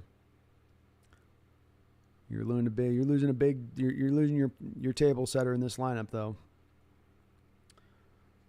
Pitch outside, ball 2, 2-1. Oh, they called that a strike. Okay. Alrighty. Corvette said, I'd rather have us lose this game than have Julio injured. Me too.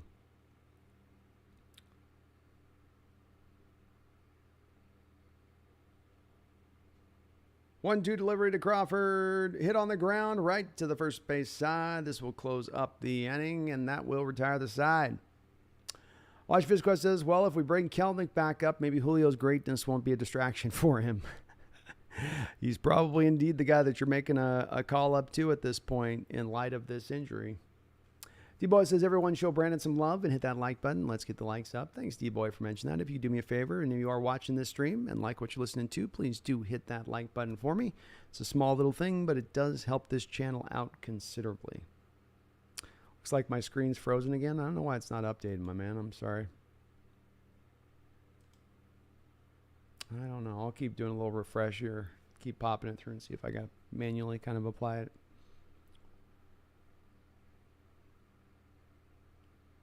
Wash Visco says that sounded kind of catty, but not my intent. Oh, it's all good. I know what you meant with it. People have wondered about that.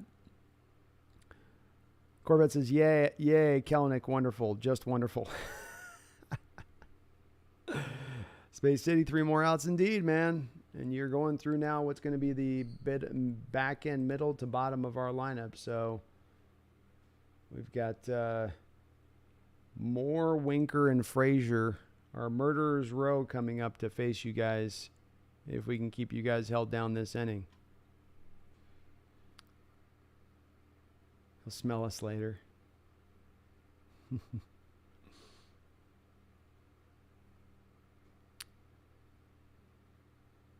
James Black says Julio's good. Is he on the field, James? I'm checking my roster thing right now to see if they changed center fielder. Holy S, he's out there? Okay. And we'll see, though. He might be out there. The adrenaline's pumping a little bit, but they're going to MIR that thing. So, and we ain't out of the woods yet just because he's out there. It's good to see that he's out there, but it's right on the top of that hand, man. That's right on the top.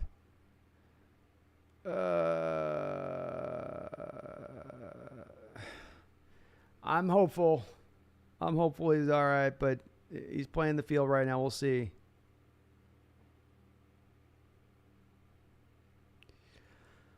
Okay, Eric Swanson up out there to take the hill now. 1.24 ERA this year. Opponents hitting 190 against him in 30 games. He's got 36 strikeouts in 29 innings and only 5 walks. Good control pitcher coming out of the pen. It would be so it's his glove hand. It's not his glove hand. It's his throwing hand. Big Country, it's a miracle if he's fine. It is a miracle if he's okay. Because I've seen those pitches so often break hitters' hands with ease. It's glove, Ethan. Okay, my bad. All right, paying you up to bat now. 1-0 here by Swanson. Here's the delivery. Low again, 2-0.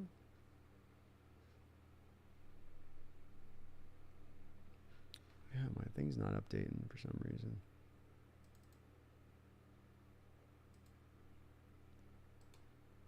Just no update.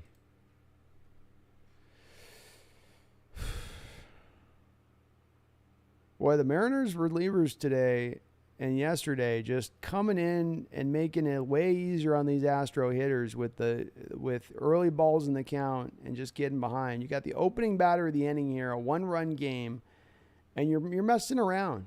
You know, you're playing around with the 3 straight pitches. You've been basically we're close.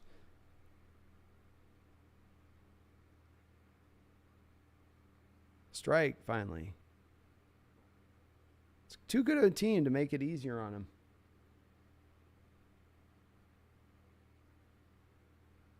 Washington says, I'd be pretty stunned if they had sent him out with much of a chance of a broken hand. Sometimes the player will tell you it feels fine, and then it gets sored afterwards, you know. And from his standpoint, it's okay. It's not hurting as much as it hurt initially there. And a nice second pitch there, 94 mile an hour right at the knees. Very well done. Drew Jackson, that may be why he's back out there. Tape it up and he can catch. Very well could be, yeah. We'll find out. They'll put an MRI on it. We'll know then a little bit more. No doubt about it. 3-2 pitch here by Swanson. Important pitch. Swing and foul back. Astros have done a good job of falling off tough pitches today.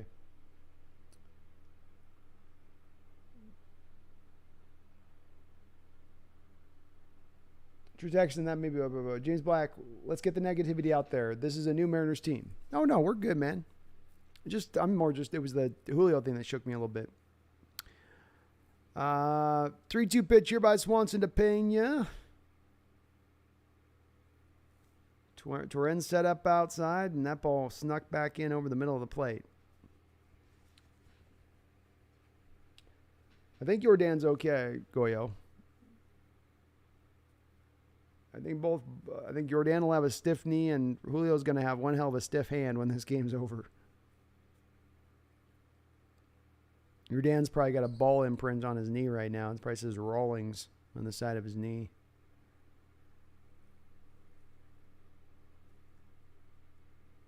Mark says bacon cheeseburger and fries for what's for dinner. Comfort food after Julio's injury. Laughing out loud. That's some good comfort food.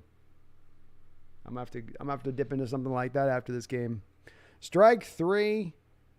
A borderline pitch at the knees again by Swanson. Boy, after missing wildly with the first 3 pitches, he came in a little more pinpoint there on the back end 3, and he got himself a strikeout. Big strikeout there by him. You want to keep this thing to a 1-run game. You know your team's not getting 2 runs in the ninth. So how about that? So we got a Nolan Ryan jersey in the crowd there, Astro.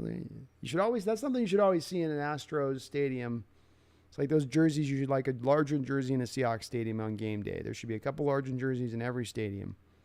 Same thing for Nolan. One out and gets Diaz first pitch swinging, and that ball is going to find a way into the outfield. Just fell in there and dipped. Better be lucky than good sometimes, I suppose.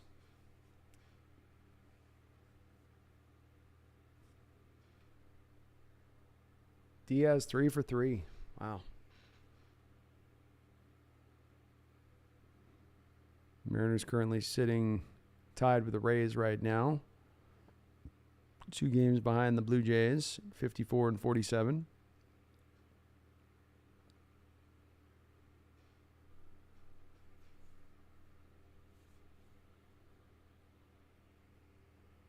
All right, let's get a double play. First pitch strike. Nice little sinker there, a little high but good. Coyle says I'm in my 18-wheeler driving, so I'm just hearing you so I can appreciate your channel. Well, thank you, man. Appreciate you, Goyo. Very kind of you. Mauricio Del Boone takes the 0-1 pitch right back up the middle, and that's going to get in. Julio quickly throws it in, holding the runner at second. Trouble. And now you've got Maldonado with Altuve sitting on deck. Man, you want to get Maldonado into a double play here. And Swanson's got nobody to question but himself on a couple of these pitches. He's left him up over in the middle of the plate. Professional major league hitters are going to be able to do something with those pitches. Daniel W. is Julio fine? Julio's out in the field, Daniel. So I'm going to guess, I'll operate that he's fine enough until we hear differently. Ethan says, should we target Altuve or Bregman up and in? No. I mean, it was just a nasty pitch. I mean, he swung at it. You know, a player being purposefully hit's not going to have swung at the pitch. And they get Maldonado to, as he is a free swinger, get a free 0-1 pitch on him.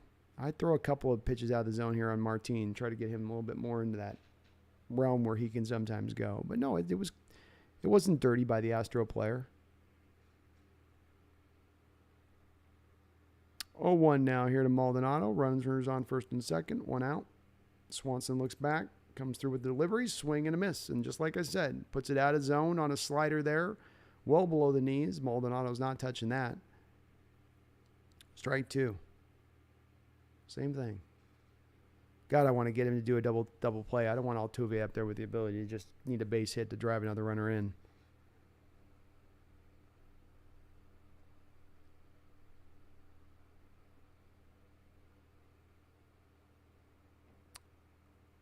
Maldonado patiently getting ready. 0-2 delivery here by Swanson. Up high. ATMs is hoping that MRI comes back negative. More worried about Julio than the game at this point. Agreed. Very much agreed.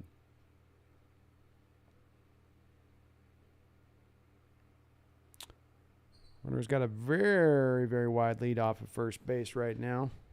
They're not even trying to hold him on, as you wouldn't. Swanson with the delivery and hit hard. Just fouled down the line, but Maldonado put a right on that ball as it was taken down the line. Did he miss his spot again on that?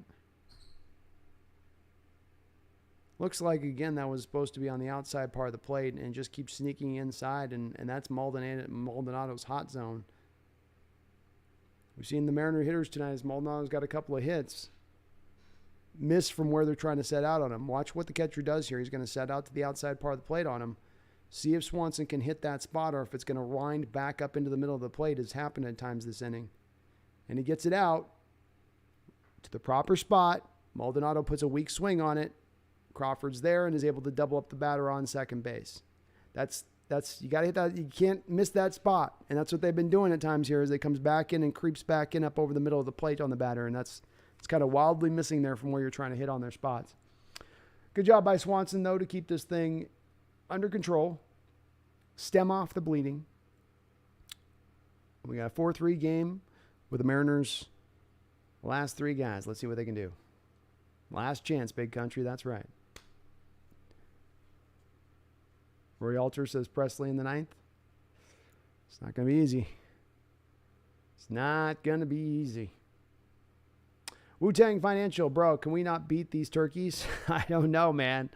They got our number right now. I don't know if they're in our head. I don't know if it's just, I mean, look, the last, these last, what will be now 6 games, you've had to have, 4 of those games, you've had Framber, Valdez, and Justin Verlander on the hill. So that definitely impacts some of this, but it's not been pretty, has it? Rally Time says, watch Fish Quest. That's right, Rally Time. Get the rally caps on in the chat. Let's go. Let's get some Mariner magic. Let's get some Soto magic going here. Space City says, shaking my head. Why are you shaking your head? Oh, for the double play.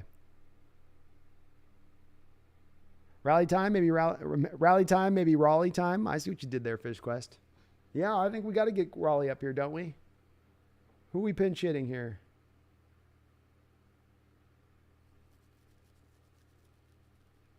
You got Winker, Frazier, Haggerty.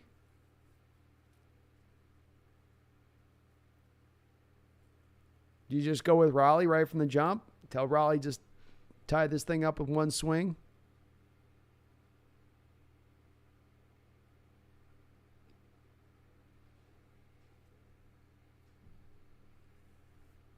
Big Country says Robbie Ray hasn't figured out the Astros either. No.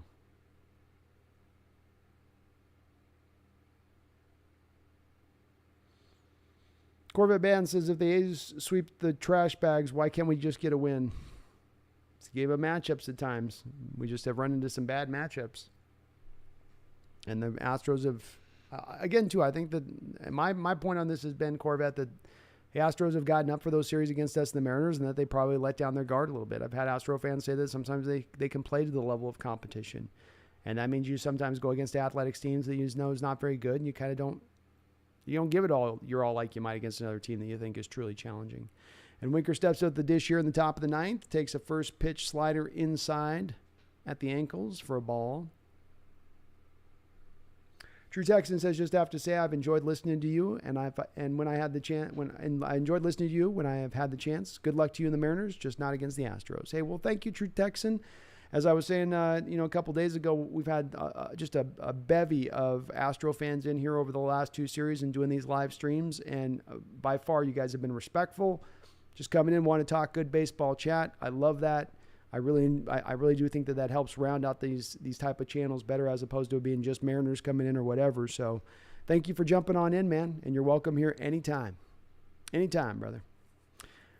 All right, Winker's got this out to 3-0.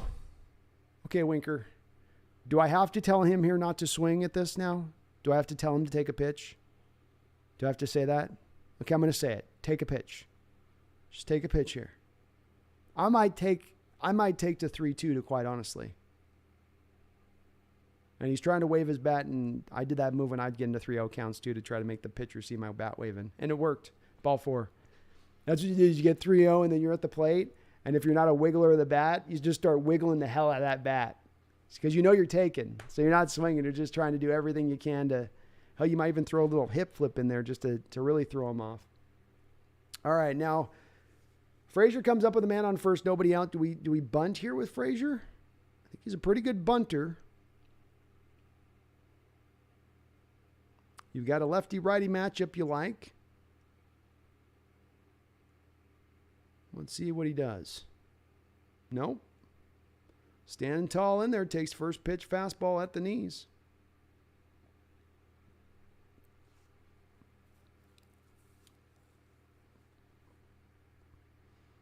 Astros are playing Frazier straight up, which is smart. He peppers the whole field. 0-1 delivery. Inside, ball 1. Good eye by Frazier. Good eye by Frazier. Yaquan Huang says, do you still see the Mariners making another move before the deadline? If so, what do you think the Mens will likely to add? Batters, relief pitchers?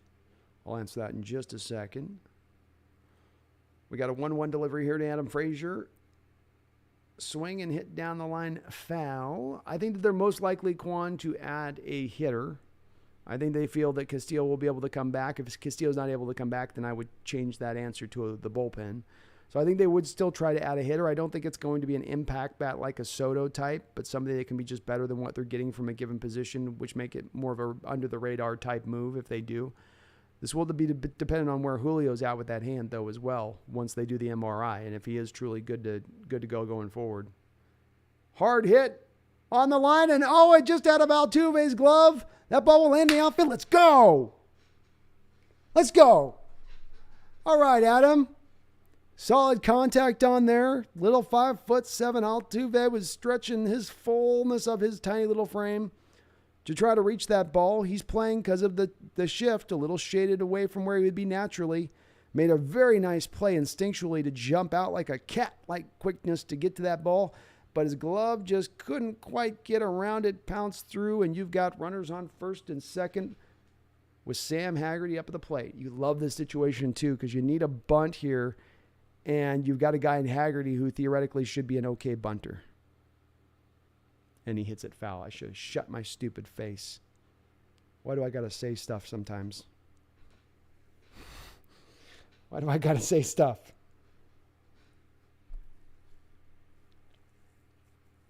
Okay, Sam, don't force the bunt down. He's going to throw it at you.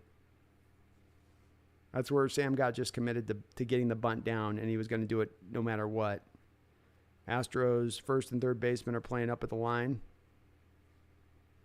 Playing up at the edge of the grass. They'll be on it if there's a bunt there.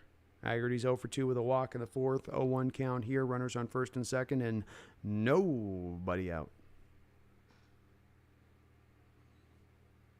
Presley gets set. Again, Haggerty shows bunt but pulls back on the slider down low. Ball 1. Presley takes a big deep breath and adjusts his cap.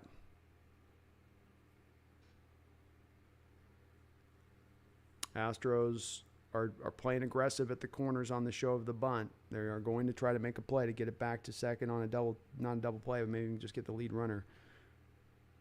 Another outside pitch, beautiful pitch there, just at the black of the plate. Haggerty takes it back. I don't know why he didn't try to lay it down there. That's a fastball. You got a line on it, and he ends up just pulling it off. He's 0-2. He's 1-2 now.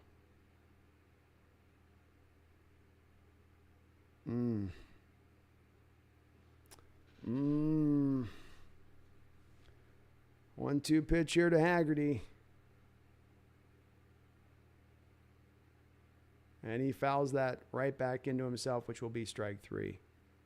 Boy, I shouldn't have said anything. I'm an idiot. Haggerty looked completely lost trying to bunt the ball in that at bat. Absolutely, completely uncomfortable.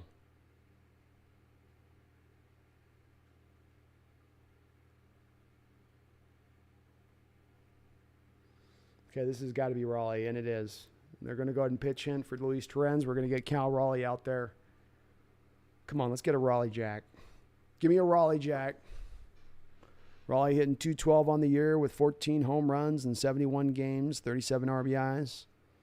Oh, God, Abraham Toro's on deck. This has got to be Raleigh. If it ain't Raleigh, it's nobody.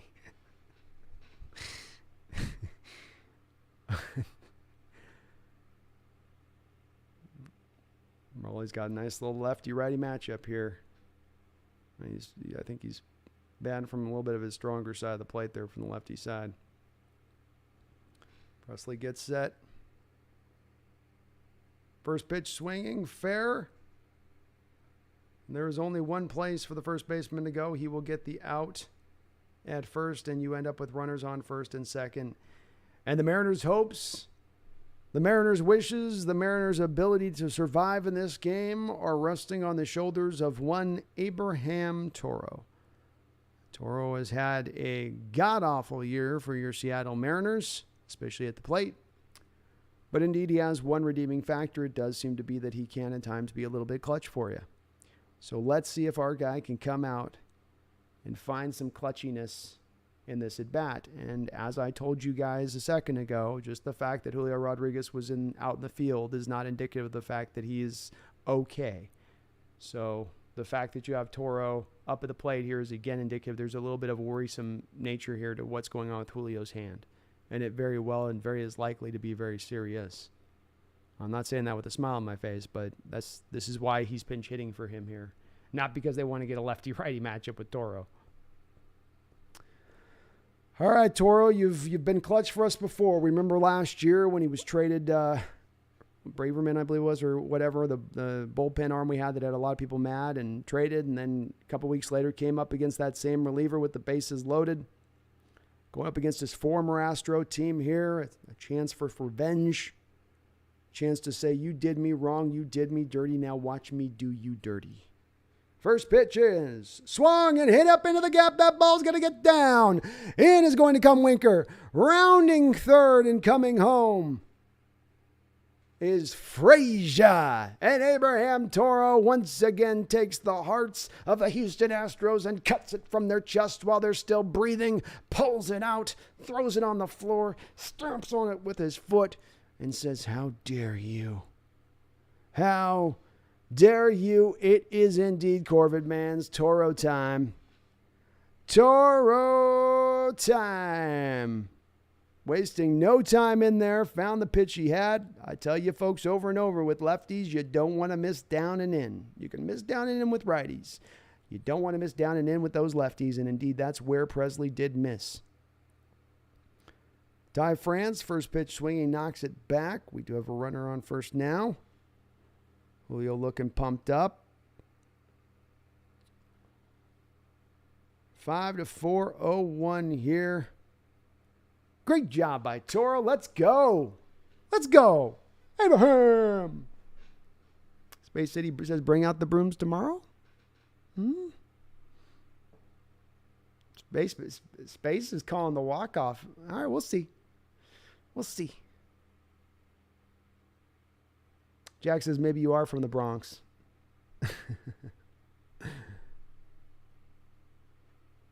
I did stay at a Holiday Inn last night.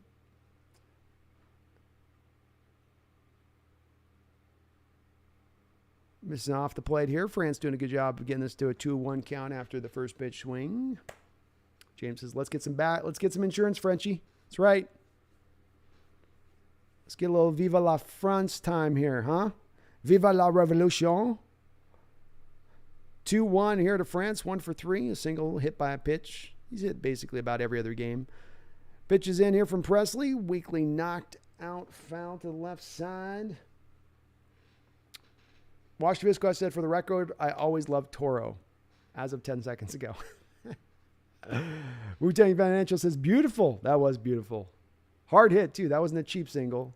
It was a good hard hit single out there. That was a revenge single.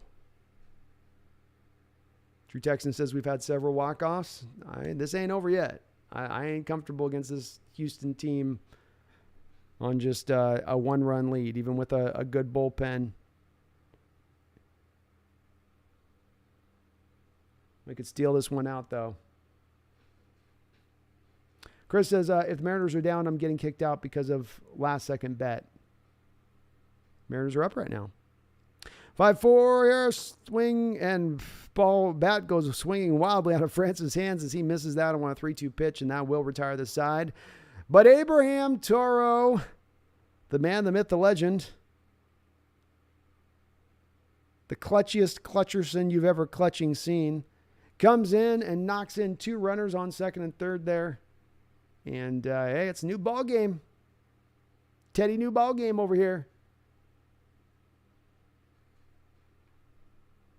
Let's go. Let's go. Ethan Techworld, he didn't try to hit Ty in the hand. I guarantee he didn't. He's trying to get it out there. Trying to keep it down to 1 run. Shocker is right. Clutch. And like I said, Toro has been clutch up until this point. That is a part of what he's maybe not giving you much. But what he has given you, he's given you a lot of it. You can say that about him. Woo! Let's go. Let's go. All right. It's got to be Seawald time, right? We got to be looking at Seawald time. Yeah, it's got to be Seawald. It's got to be. Gotta be.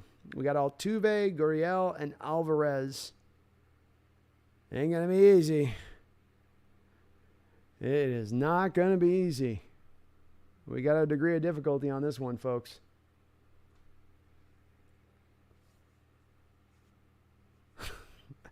a lot of people not doubting Toro for the last minute or two. Oh, that's hilarious. All right.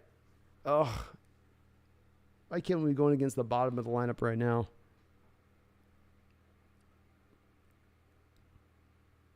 Just a big base hit there by Toro. Toro's a little pigeon-legged, pigeon foot.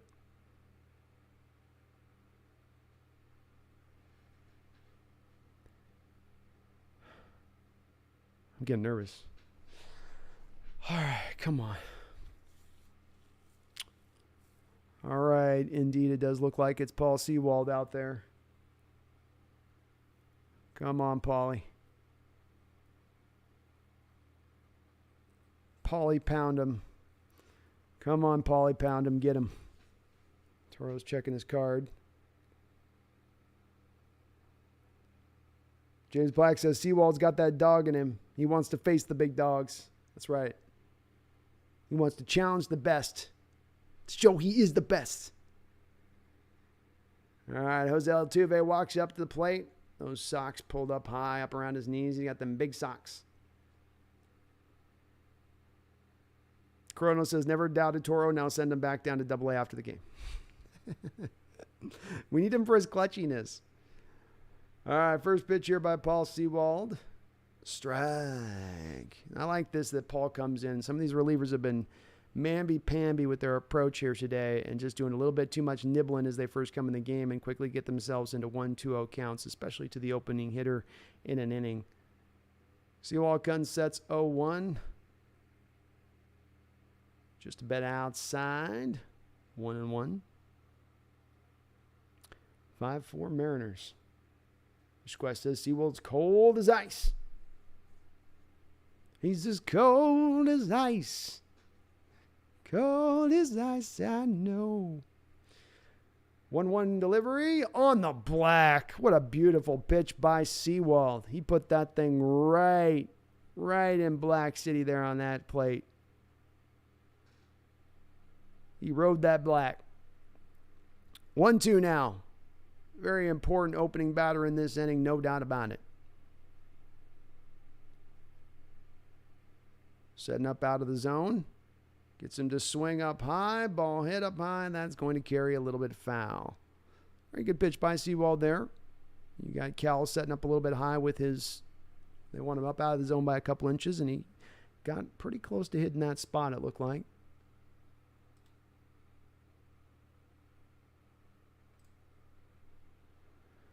So here we go. 1-2 pitch here to Altuve. Toro in right now. Frazier in center. Julio out of the game. Swing and hit into center. He's under it. And that will be an out. So one away here. Let's go. One down. Come on. That's right, Tony. Let's effing go. Big out. Big out there. And I like Seawald here off the opening batter here. Looks good with his control tonight. So we'll bring up Yuriel Gurriel, who is 1 for 4 in this game. Jordan looming on deck.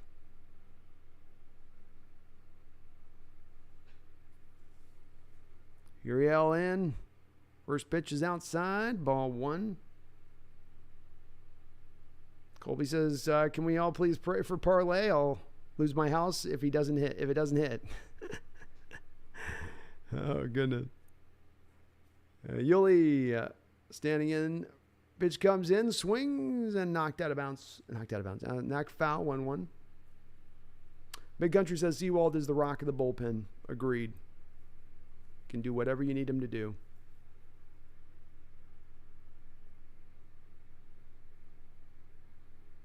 Seawald looking in, shaking off a couple of the first pitches here. He's got a certain way he wants to attack Yuli here. Here comes the pitch. Swing, popped up into the air. Crawford is under this one. Out number 2. We are one away, folks, from a most improbable victory. Your Mariners put up 3 runs on the board here early on this game and have been shut down completely since then. But somehow, someway, carved out 2 runs in the top of the 9th inning on a clutch base hit by Abraham Toro. And now, thanks to Seawald, have 2 outs. But it is not easy. It is not done. This is not going to be simple. Yordan Alvarez steps up to the plate. A man hitting damn near 370 against this Mariner team this year with 30 jacks. Capable with one flick of his wrist of tying this game. Seawald comes sets with a pitch. A little bit low. You wonder if maybe he would be a little bit careful here, but it's no easy chore because then you got Bregman after that. All the same, we've seen some Seattle pitchers be careful with Jordan in this way. Certainly Seawald is going to try to be careful. Pitch number 2 comes in inside, ball 2. Both of these 2 first pitches have been not really close to the plate. I'm seeing some of the chat saying don't pitch to him. Understandable, especially 2-0 here. Don't give him anything meaty. Keep it down low in the zone like you have up until this point, Paul. 2-0 delivery. Here's the pitch. Ooh, danger. Puts it up high in the zone, and Alvarez just misses parking that one into the second row. Mariners employing a shift in this play. 2-1 is the count. Alvarez 4 for 9 in this series. Up high, 3-1. Don't like seeing Paul missing high here. Going up into Jordan's breadbasket there. I don't want that. Stay out of the Alvarez breadbasket. All right, 3-1 here now. Let's see what he does with this pitch. Raleigh's setting up high and then again right in the middle of the plate. 94-mile-an-hour fastball just challenging Jordan. Not messing about. Props to Paul for doing so. That's a man with some brass balls out there right now. 3-2 pitch here. Mariners up 5-4. Seawald's got the call. Comes set. Here's the delivery. Swing, hit hard out into second. Flipped around, back over to dance. We got a win. We got ourselves a win. Paul Seawald locks it down. Outfielders go out and celebrate in center field, and the Mariners find a way against a tough Astro team that has absolutely given them fits on the back end of this All-Star break to carve themselves out a victory. It isn't always pretty. It isn't always perfect. And sometimes you just got to hang strong until the end to watch this Mariner team do something a little bit magical. But you got to see a little bit of the fairy dust today with Abraham Toro. As said before, he's a guy that has struggled at the plate, sometimes struggled in the field to my eyes. But you can't argue the fact that when you need him to be clutch at times, when you need a big base hit at the right moment, he can come up off that bench and give it to you. We'll have to see what we've got going on here with Julio Rodriguez as we go forward now. I'm very worried about his current situation, but it is a win. The Mariners have added Luis Castillo as a starter to come in here and help this team out. As I mentioned yesterday, when you look at this team going forward, once we get through the last game of this Astros series, and then once we get through the Yankees series and down from the Yankees, you're really going downhill at an incline pace as far as the level of competition. Go look at the schedule the Mariners have to play through the course of August and September, and your eyes will be opened and encouraged by the fact that there are a lot of winnable games. The thing that stands out to me most especially is if you look at the last 15 games, you get your last day off of the year, and then there's a stretch of games in there, about 15 straight or so, where they're all going to be highly winnable games. You know, games against teams that are no longer in the playoff hunt, that are not going to be pitching their top line guys, not going to be putting their top line guys out there. They're going to be playing the young guys, the September call-ups and whatnot.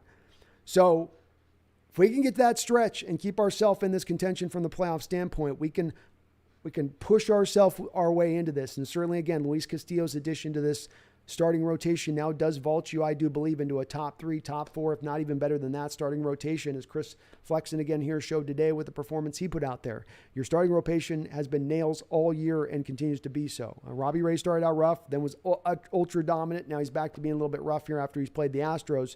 I think he comes back down and settles down eventually, especially now when you consider the fact the guy's essentially your 4th starter on this roster, right, on this starting rotation.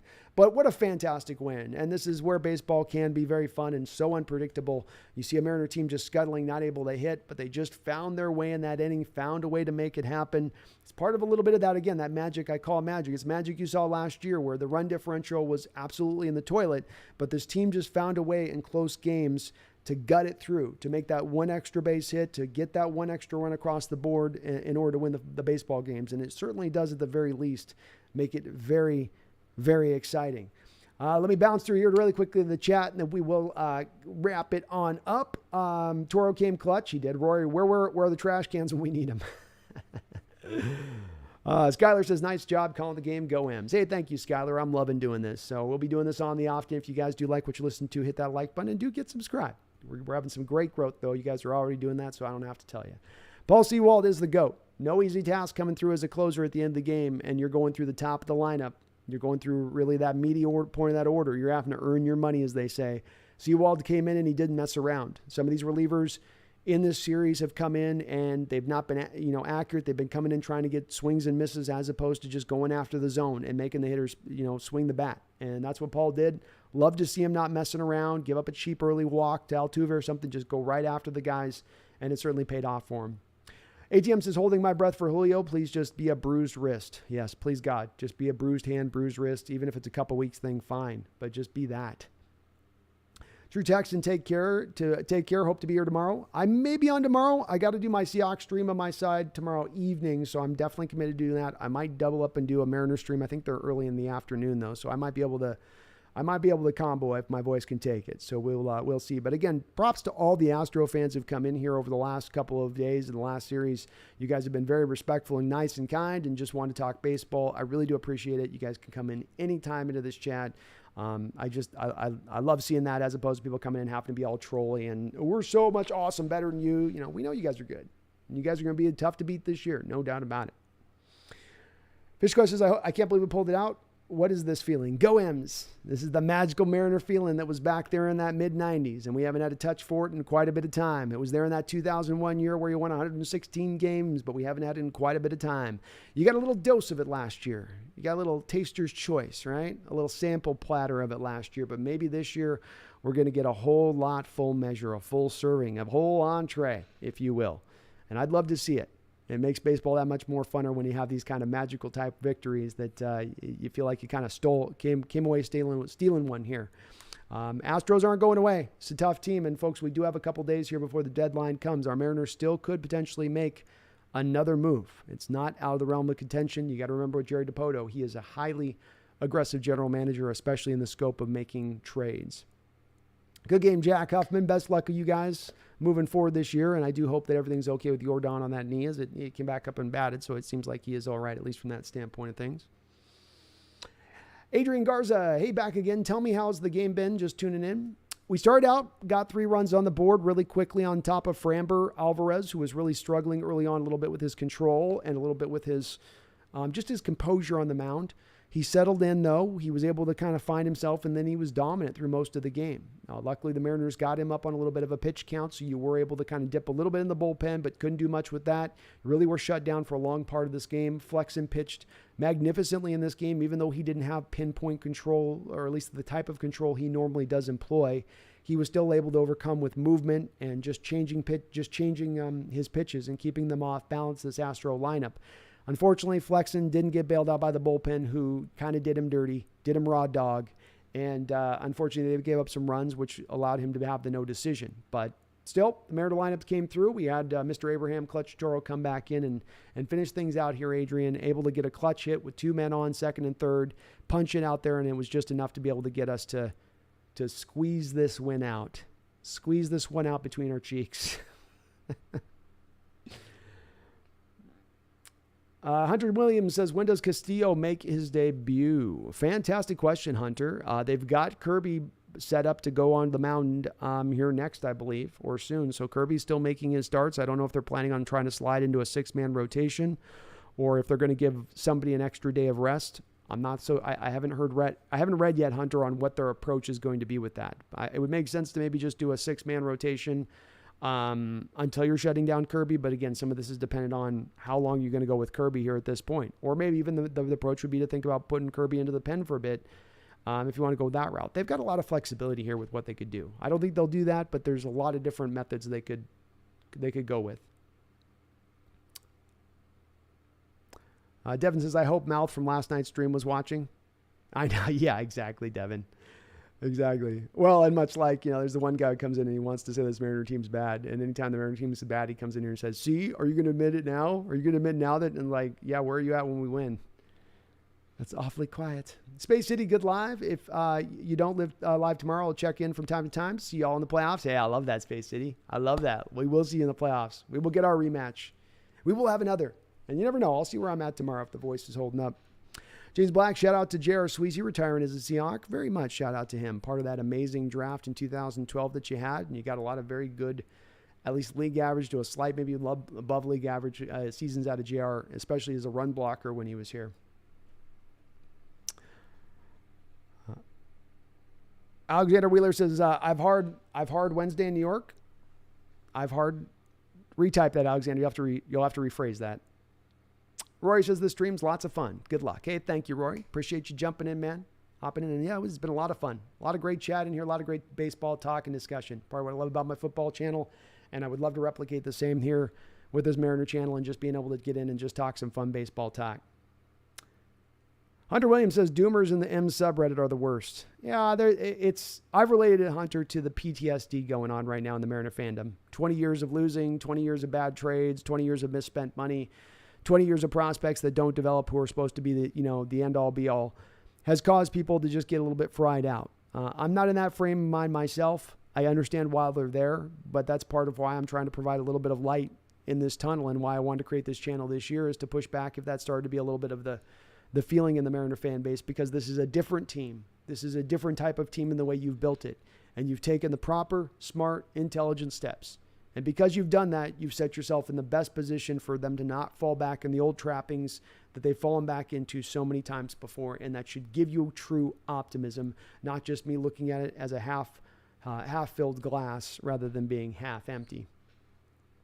Alexander, I've heard Wednesday in New York for Castillo's debut. Oh, I'm sorry, Alexander. Okay, that'd be cool. Hey, we got to cut up. I'm already striking out Judge. So I'm with it. I am with it.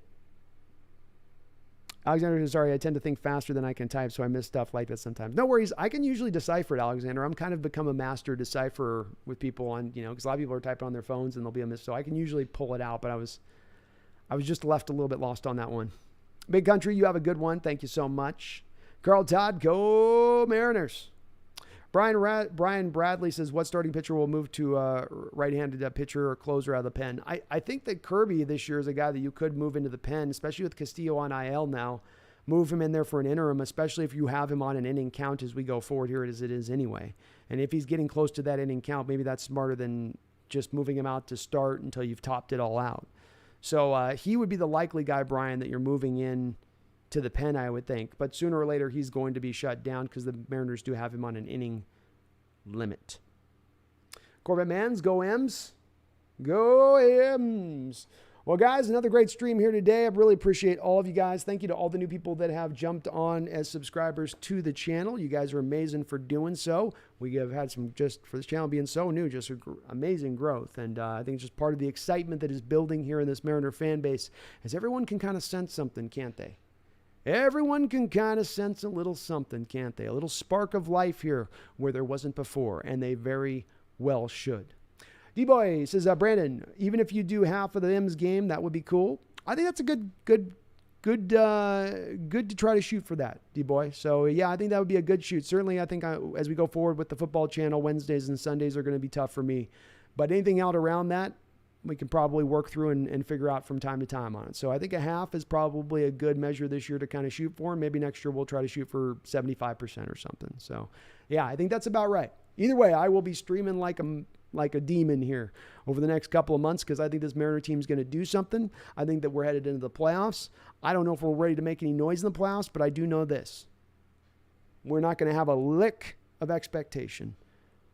People are going to go, oh, well, they're just happy to be there. And if we can happen to get a little bit healthier, if some bats can start to come along, you know the starting pitching is going to be dominant. You know the bullpen, once you get Castillo back in there, should shake out and be fine. That can happen to me. All bets are kind of off. It's any man's game at that point. And there's something to be said for being that team that has those expectations of you're like a Dodger team or like an Astro team where people are like, you guys better get deep in the playoffs, not just get the playoffs. You better be going deep. You better get to the World Series. You better be winning the World Series. And that's the pressure upon them. Whereas with this Mariner team, there won't be any pressure. They'll be the Cinderella team. They'll be the team with, hey, this is all bonus for us. Nobody expected us to be here. And man, that's just a great position to have, especially in baseball where sometimes that pressure can turn up just a little bit.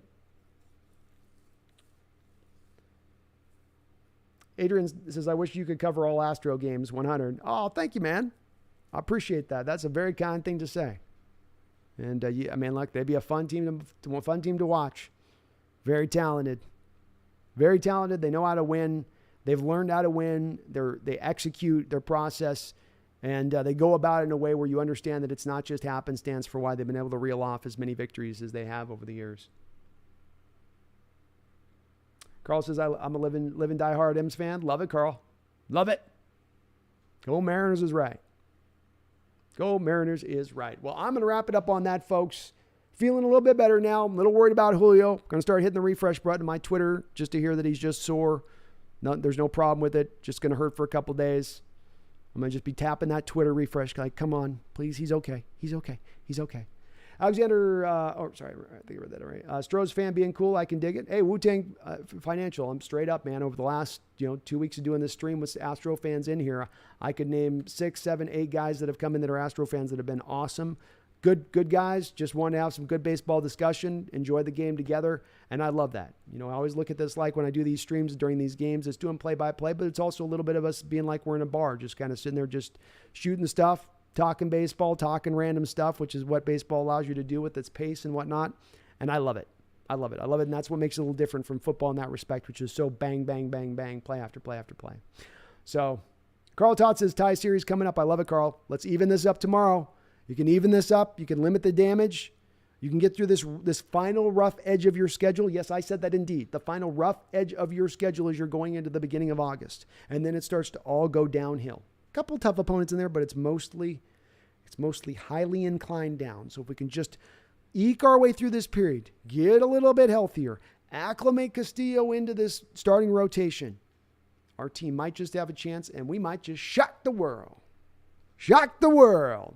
Thank you to everybody who jumped in the chat today. You guys were amazing. I appreciate you guys. Please do subscribe. But please, beyond anything else, whether you subscribe or hit the like button, beyond all that, don't you ever, ever, ever forget. Go M's.